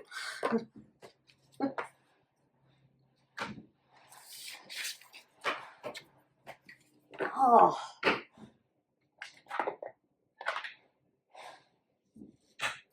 Capricorn. Oh, Capricorn. The healing temple of the lunar light is our touchstone.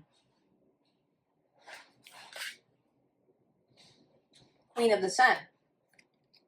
Synergy. Solace. Queen of the Moon. Acceptance. Well, This certainly seems like a meeting, doesn't it? Two things coming together and creating synergy.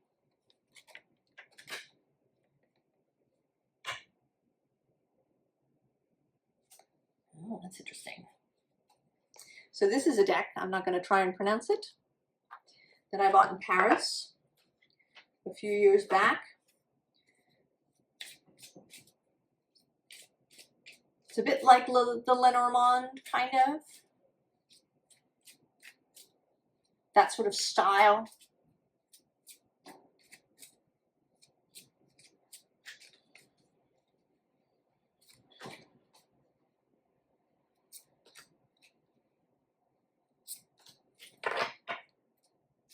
Oh, it's one of the towers. I have to look up which tower this is. There's 3.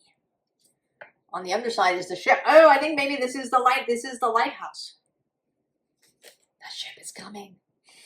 The ship is coming to the lighthouse. Capricorn. Oh, there's a train wreck. The accident. But then there's light.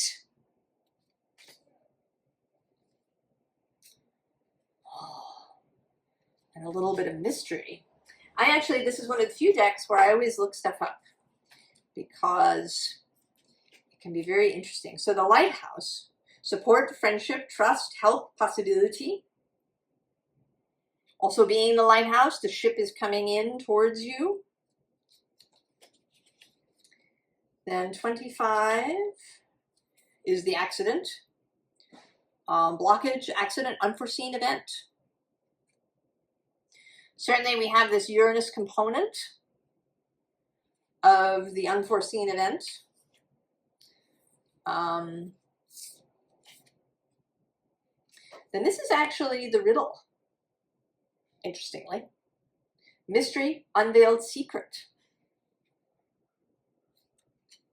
Thoughts.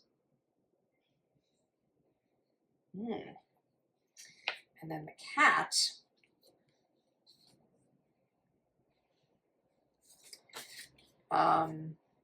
Is the need for independence, also sorcery and magic.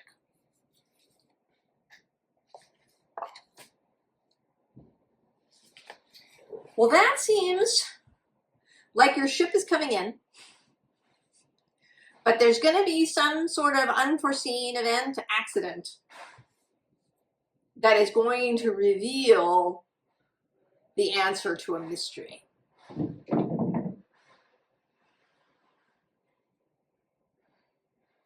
And it may be that that is this synergy that causes this unforeseen event. The two things that normally wouldn't come together, you might normally never think of them together, come together. Like, the synergy is kind of like a chemical reaction.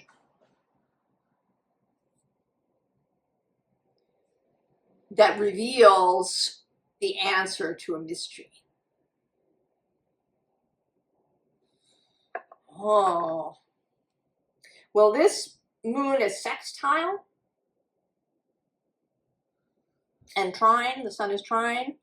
Mercury's Kazimi, which is happening today, is trine. So this revelation, this mystery,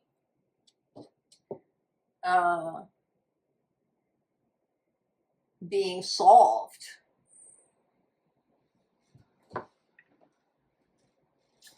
Queen of Pentacles on the underside here as we begin. That is your card. What's here? Oh, the 7 of Wands, the storm. But ultimately, with this lighthouse and the ship coming in, ultimately this is really very positive. Certainly this is a healing moon.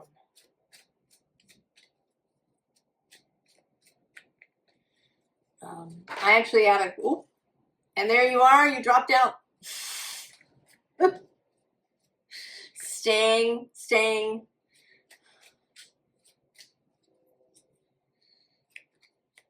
Revealing. It might be something about yourself that you didn't know. You know, it could be that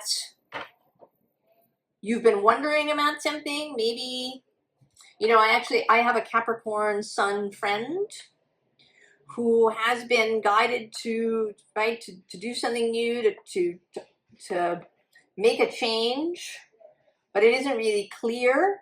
Perhaps this will clear it up for her. Who's here? 6 of Cups. Oh, and the 8 of Pentacles underneath. The work, the craft that you've been doing up until this point. Knight of Swords, Mercury. The message, the information, the 8 of Cups, everything overturning. 9 of Wands, revelation, clarity. Oh my God, I understand. And then the 9 of Cups. Wish fulfillment. Satisfaction. The knowing of the self, Capricorn.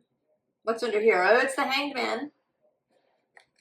But below him is the Ace of Wands. And I'm going to say the King of Wands. There's Pisces, Knight of Cups. Who's next to the 8 of Wands? The Knight of Pentacles, Virgo. Oh, and the 5 of Wands. This bring it energy and judgment.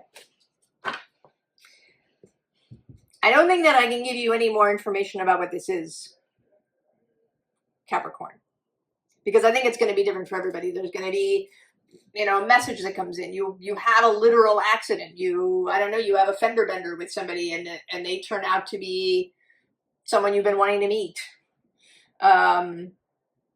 You know, your flight is canceled and that leads you to something. You know, you introduce 2 friends to each other and that creates something.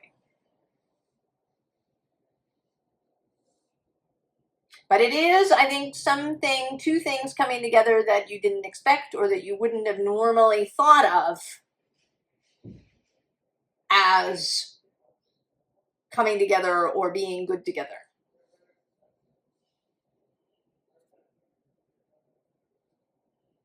Right? That there's an accident that brings 2 things together. And your job is to accept it and to allow things to unfold. There is the 8 of Cups. There may well be a leaving of something. Leaving a job, leaving a relationship, leaving a community, leaving a way of life, leaving a belief system. There is a revelation energy, you know, coming to the end of something.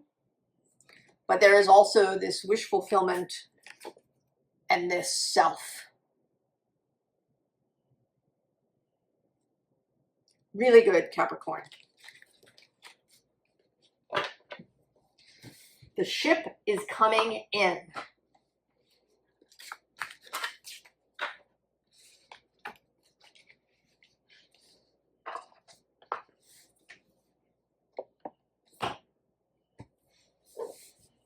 Aquarius. This is our card, Aquarius. The healing temple of the lunar light.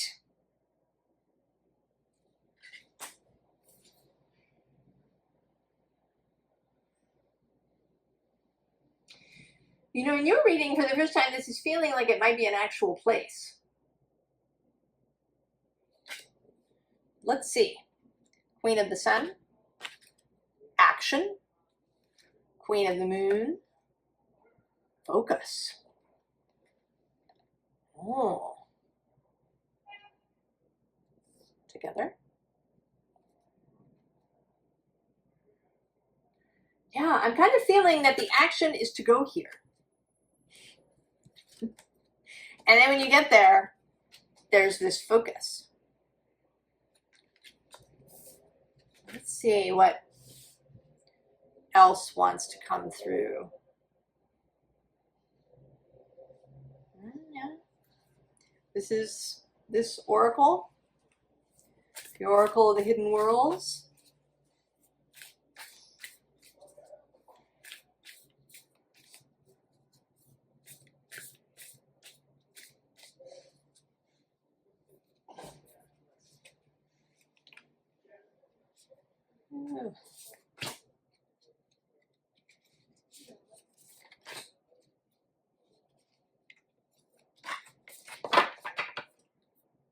Ah, there it is, the pathway to go.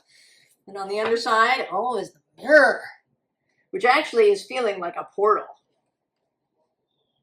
right? Crossing over into the pathway. And it may feel, right, there's this sense of moving from light to dark. So you may be hesitating, that you can't really see. Certainly in a lunar eclipse, you can't really see.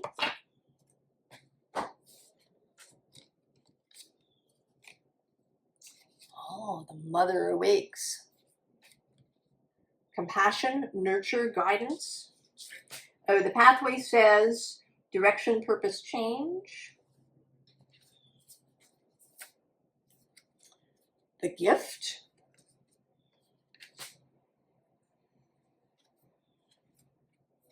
And the resurrection. Okay.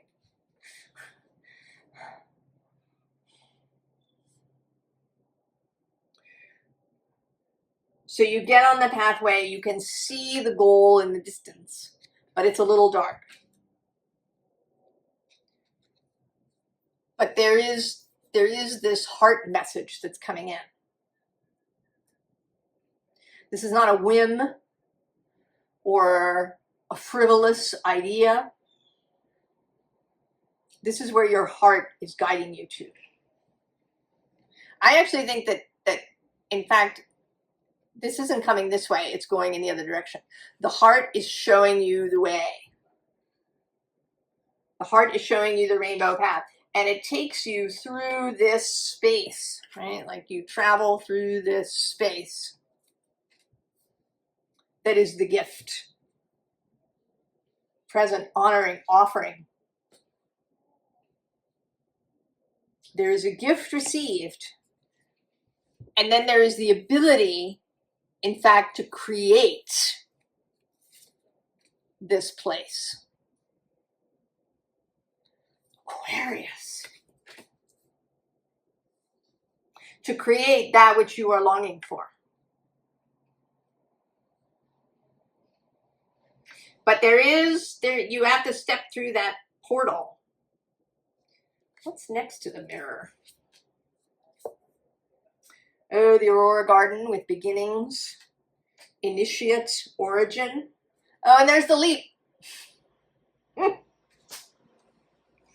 going to go one more. The full moon temple. I think you know what this is, or you're going to. You're going to be asked to take a leap.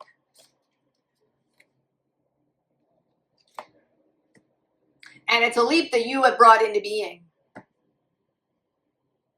That your longing, your vision, your focus on a desire, on a kind of life that you want to live, is bringing you this opportunity to leap.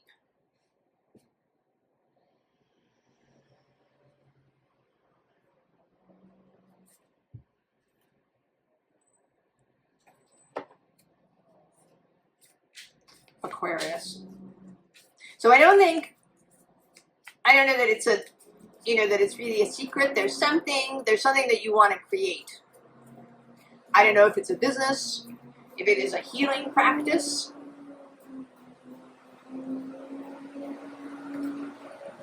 Loud truck. Passing by.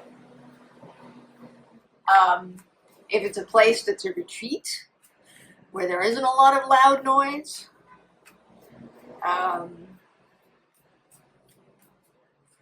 Maybe it's the way that you want to live your life. Maybe you want to move and go and live somewhere different. Somewhere that is more quiet. Maybe you want to bring a bunch of your friends with you.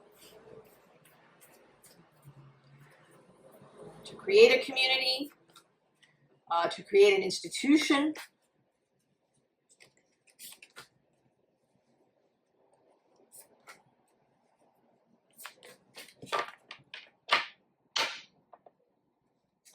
Oh, the devil.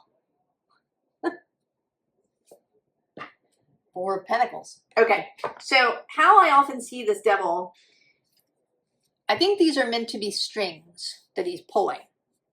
But how I've actually been seeing it is sand. That the devil as Saturn is precipitating something into being.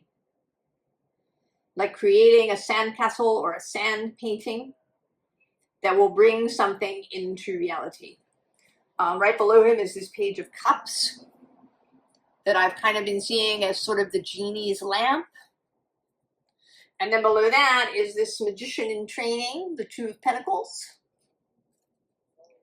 And the Star.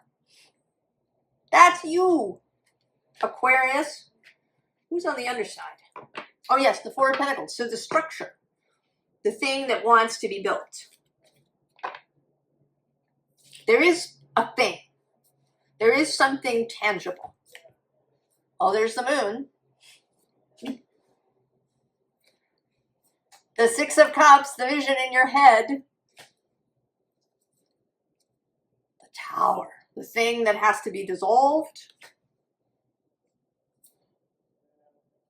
Although actually, again, now that I say that, I'm seeing this as in reverse. Like something coming together, you know, you see it in science fiction or fantasy movies that the, you know, little gold particles come together and form something out of thin air, right? People coming together on the transporter platform, right? That which has been in your mind, precipitating into reality. Two of Swords, the waiting, the focus. Oh, and the Ten of Swords. So there is something that has to end.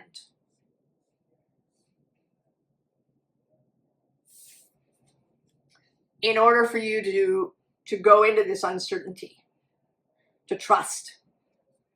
There's a big level of trust for this leap, for this taking the first action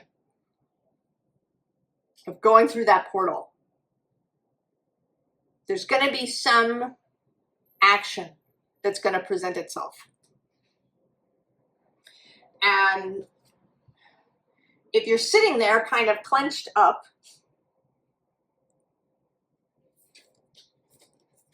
there has to be an end to that. I kind of want a sixth card, right? Something to come after this Ten of Swords.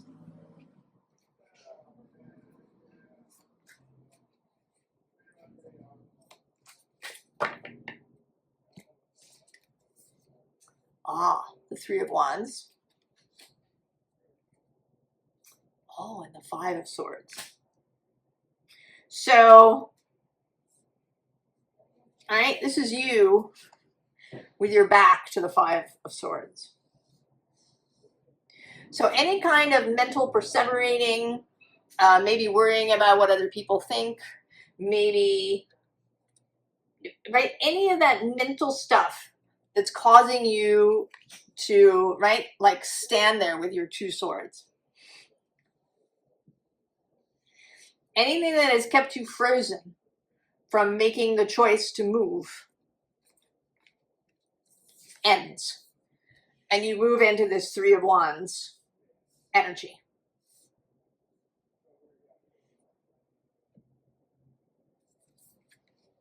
That's the choice, to move, to choose the Three of Wands. Down here we have the Four of Pentacles, and then we have the Queen of Wands.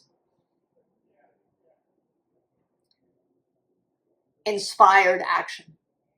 When the inspired action, when the inspiration to act, we also have the Ace of Pentacles and the Hanged Man, who's shown up several times.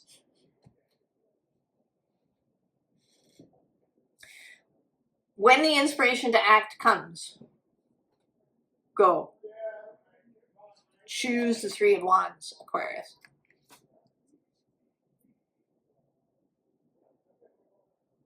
There is a gift. There is the ability to create what you want to create. Oh, coming into being. Aquarius.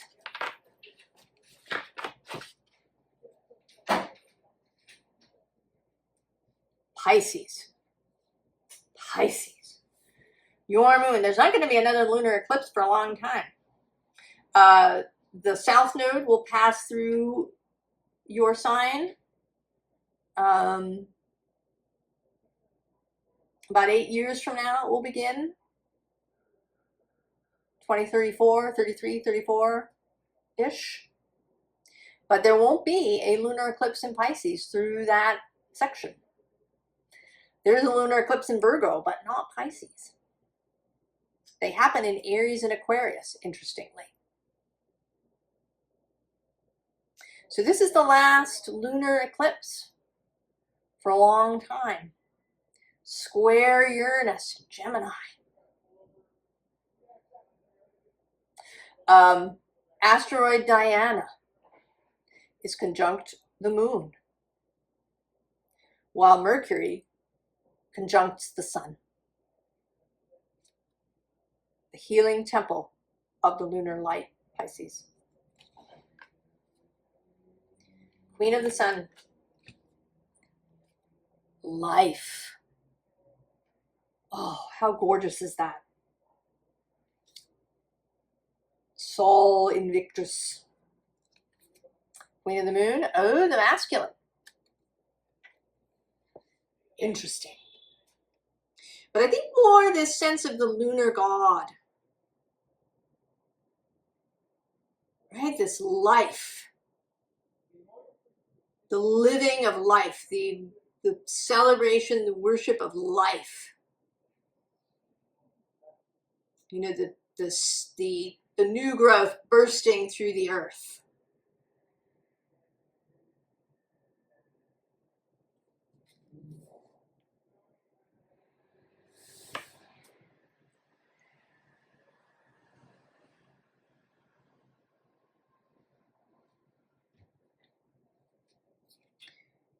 We begin, the Knight of Swords is here. There is a Mercury Kazimi, less than 12 hours before this lunation perfects. Right across the way, conjunct Mercury, conjunct the Sun. There is a lot of mind energy. Mercury is there. There's Virgo, and then this Uranus in Gemini.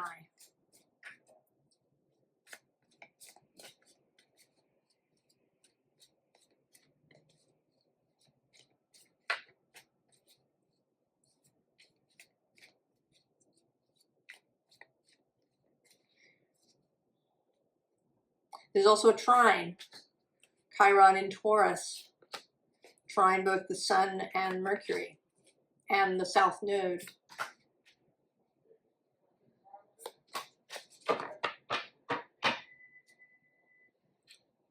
Four of Swords.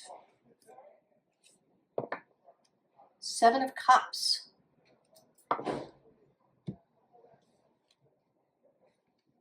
Page of Swords. Queen of Swords. The Eight of Wands. The Fool. And the Six of Pentacles. I was saying to Virgo that this is about getting their mojo back. And I think it's true for you too.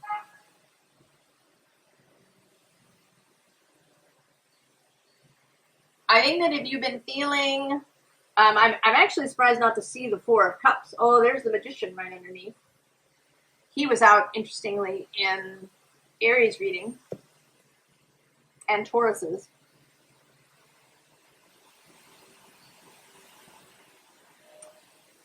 Right now, as I'm doing your reading, there's a street cleaner running down the street.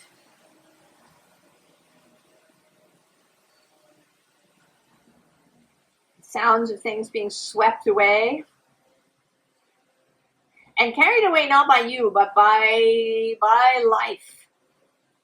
This is a return to life. A return to trusting life. To feeling vital.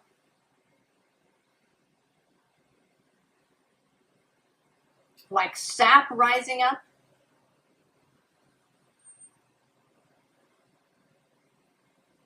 sun rising.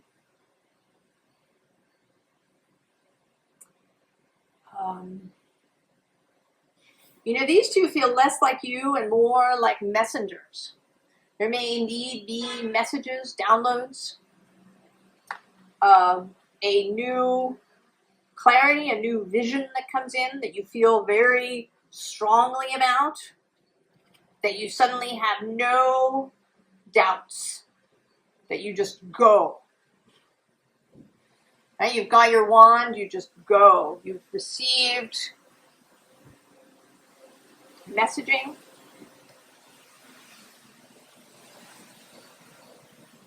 And actually, I'm seeing now that this is somebody else that is waiting for you. And I want to say that it is another person. I don't know who they are. I don't know if it's a friend, a romantic interest, a creative partnership. I don't know. You may know them already or you may not. But you're moving towards them without hesitation. And then you meet up.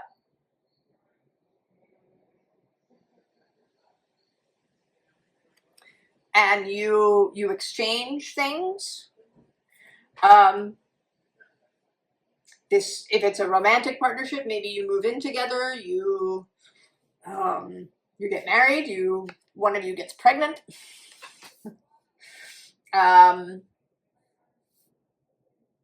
Or you have a contract, you form a business together, you form a creative partnership. You hire them, they hire you.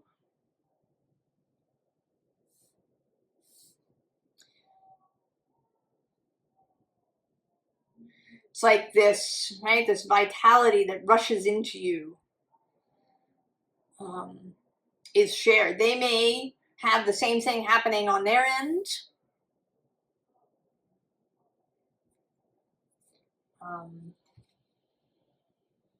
They may be the magician, or it may be that you're the magician and they're this, or actually I'm now seeing this Ace of Wands.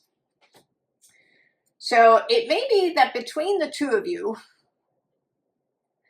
you banish this Nine of Wands. That maybe you've both been dealing with things, that you've both been overcoming something, that you've been feeling drained, and now you're just going to banish that, right? You've each got a wand. There's the Star, the Ace of Pentacles, the Knight of Wands, this collaborative Three of Pentacles, this wish fulfillment Nine of Cups.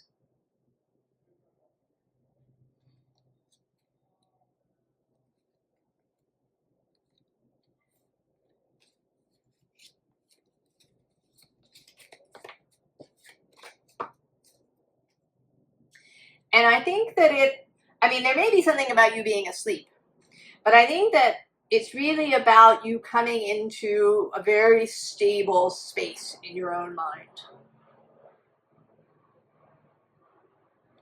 You move away from anything that doesn't agree with you. And that doesn't mean that you ignore things altogether or that you never listen to anything that anybody says. It means that you have this Queen of Swords discernment. And you're very clear and very stable. You don't have a kind of Five of Swords thing happening in your head. You don't have that Pisces shadow of flakiness or fog. Clarity and stability in your own mind.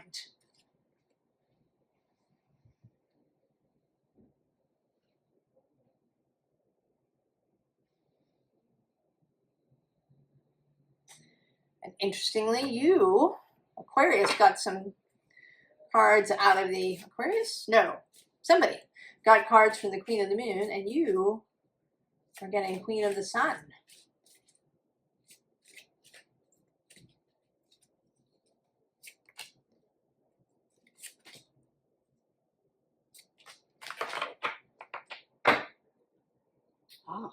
gratitude with Lammas,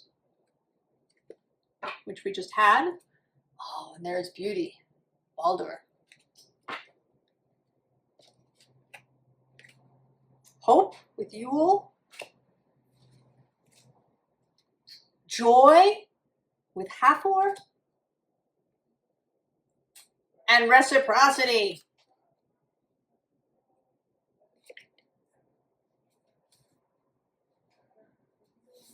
So your hope is restored, your faith is restored.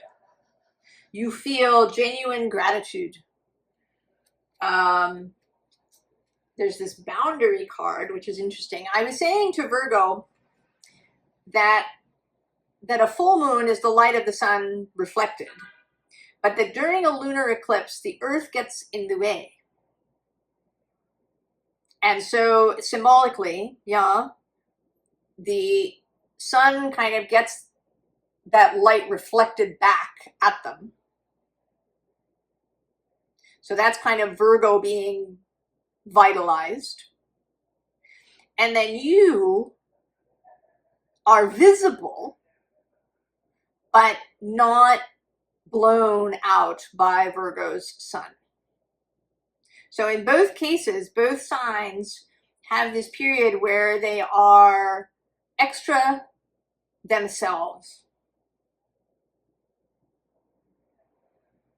and yet seen. So that kind of feels like this. Like there's this moment where the sun is blocked out by the earth. And you have this full moon moment to yourself. Right below that is rest and also insight. So it's possible this eclipse is happening here where I am at about a little after midnight, east coast of the US. So a good chunk of the world will be asleep. A section of the world will be asleep, either during the eclipse or right before, or maybe right after. So there may be things that happen when you sleep, when you are resting, when you have this full moon time to yourself. So the return to hope, to joy, to the sense of reciprocity, to receiving.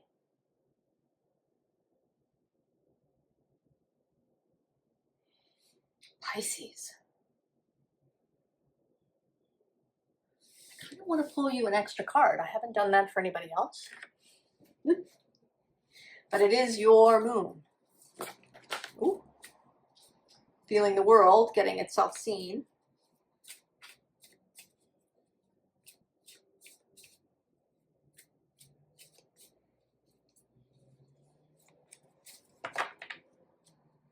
Oh, there it is.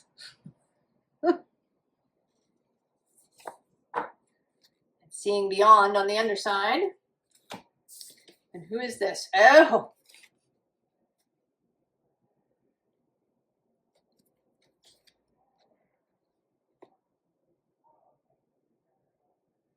So there is a meeting, Pisces. A meeting is incoming, meeting someone. And I think probably that you don't know them now. Or if you do, you only know them very casually.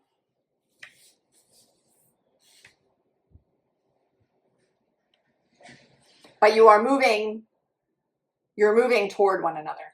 And I mean, in this image, one of you is moving and one of you is still. I don't think that that necessarily matters. It's mostly this energy of the Eight of Wands and then the Fool. They are both kind of leaping energies, right? You leap towards one another, even if one of you maybe does most of the physical moving. So there's a meeting coming, Pisces. I'm prompted to say that asteroid Hathor is moving through Cancer. So that might have something to do with you, with where you have Cancer. Perhaps you have Cancer on the 7th house. Maybe they have a prominent Cancer placement. I don't know. Or there's some Cancer related thing. But just so you know, collective. So much beauty. Our card, the Healing Temple of the Lunar Light.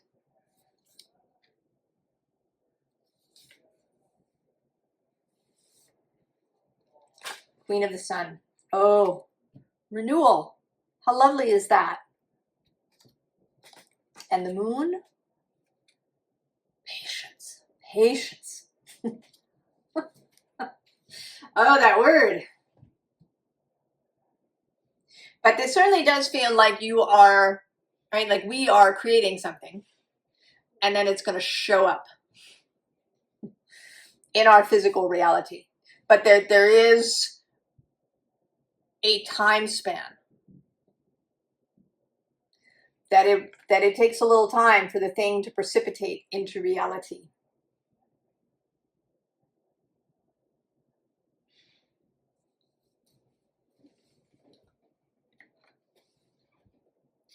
Magician here on the bottom of this deck as it's chosen. Aries Ram, the Emperor on the underside. Right? And that's actually kind of moving fast. And this, even though it's a spider's web, right, the image has a kind of fast moving thing happening there. So it may be that patience is relative. Oh, and I just noticed they're both card 36. Collective.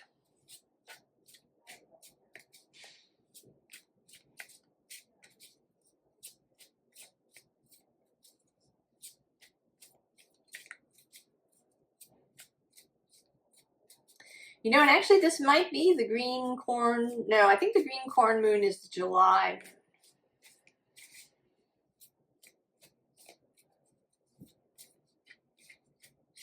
Maybe? I don't know. It's a recent moon. Either it's July's moon or it's August's moon.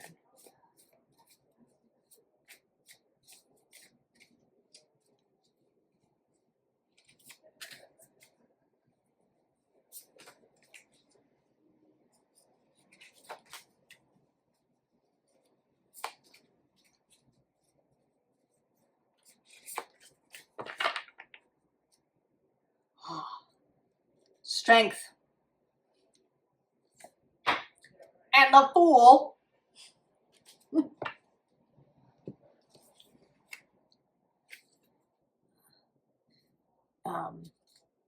Seven of Pentacles. I don't know why I had trouble with that. Seven of Pentacles. Right? That building up of something. Oh, the Devil. Saturn, he's been coming through as somebody who's precipitating something into reality.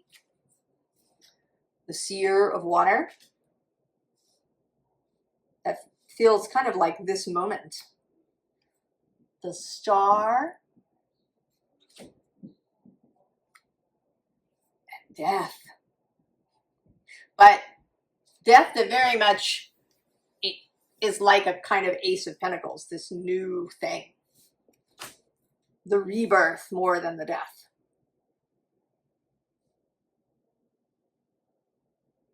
Right? The leap for this.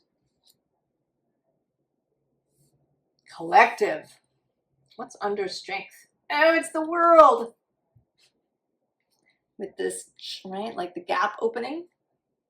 It's kind of like that. Right? Something coming through the portal. And Judgment. And the Ten of Pentacles. Oh, and there's Virgo showing up as the Hermit.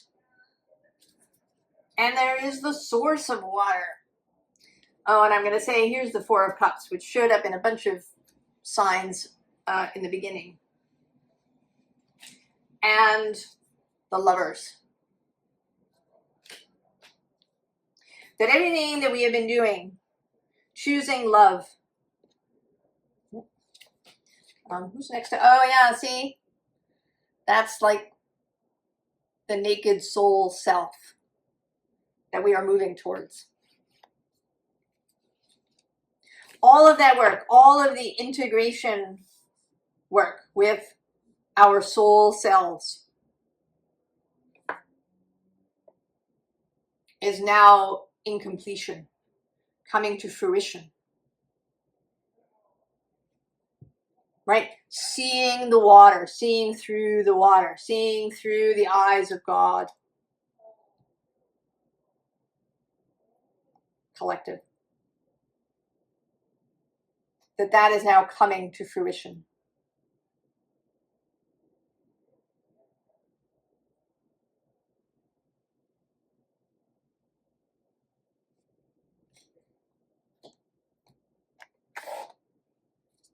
The Secret Spring, success. Starting on this card, on this deck.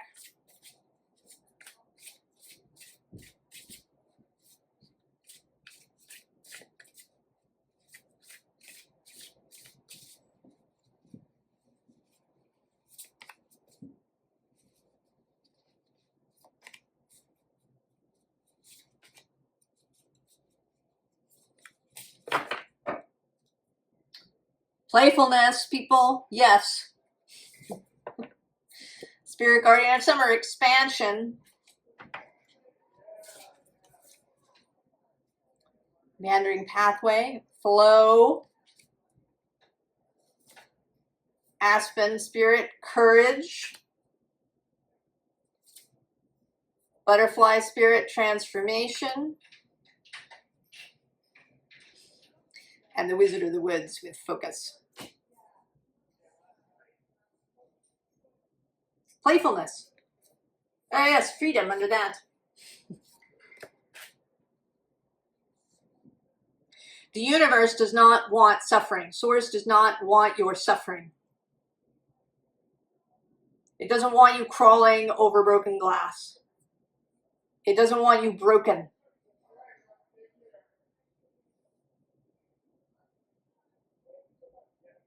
It doesn't want you racked and sick and bruised. It doesn't want you enraged.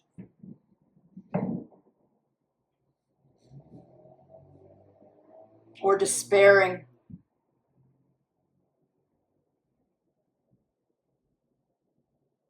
The all that is, the source of all things,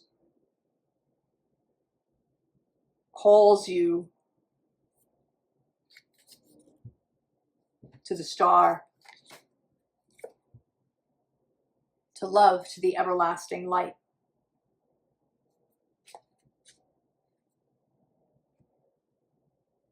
The renewal of hope, of faith, of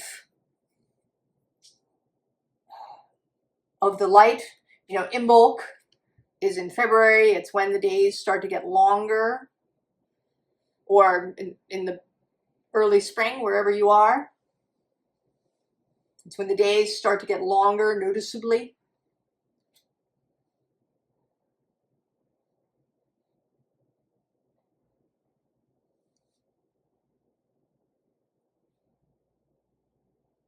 Seeing again by the everlasting light.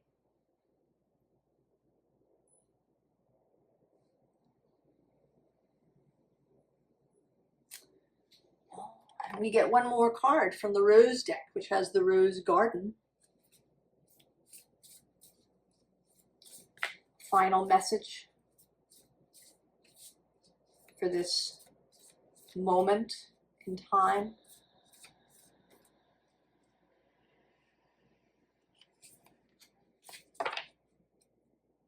Oh, the wastelands. Where we've been.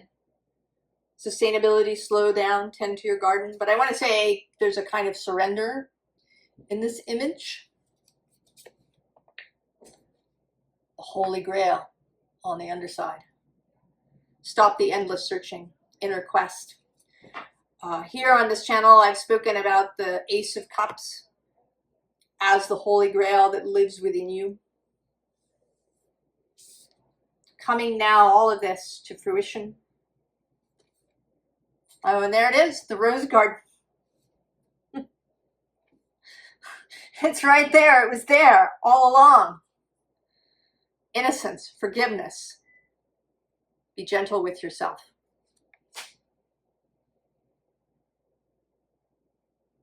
I wish you all of the beauty,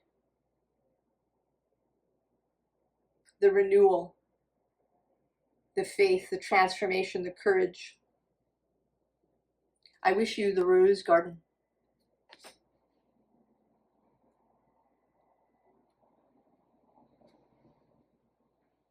And I wish you all the very best. And I will see you next time. So long.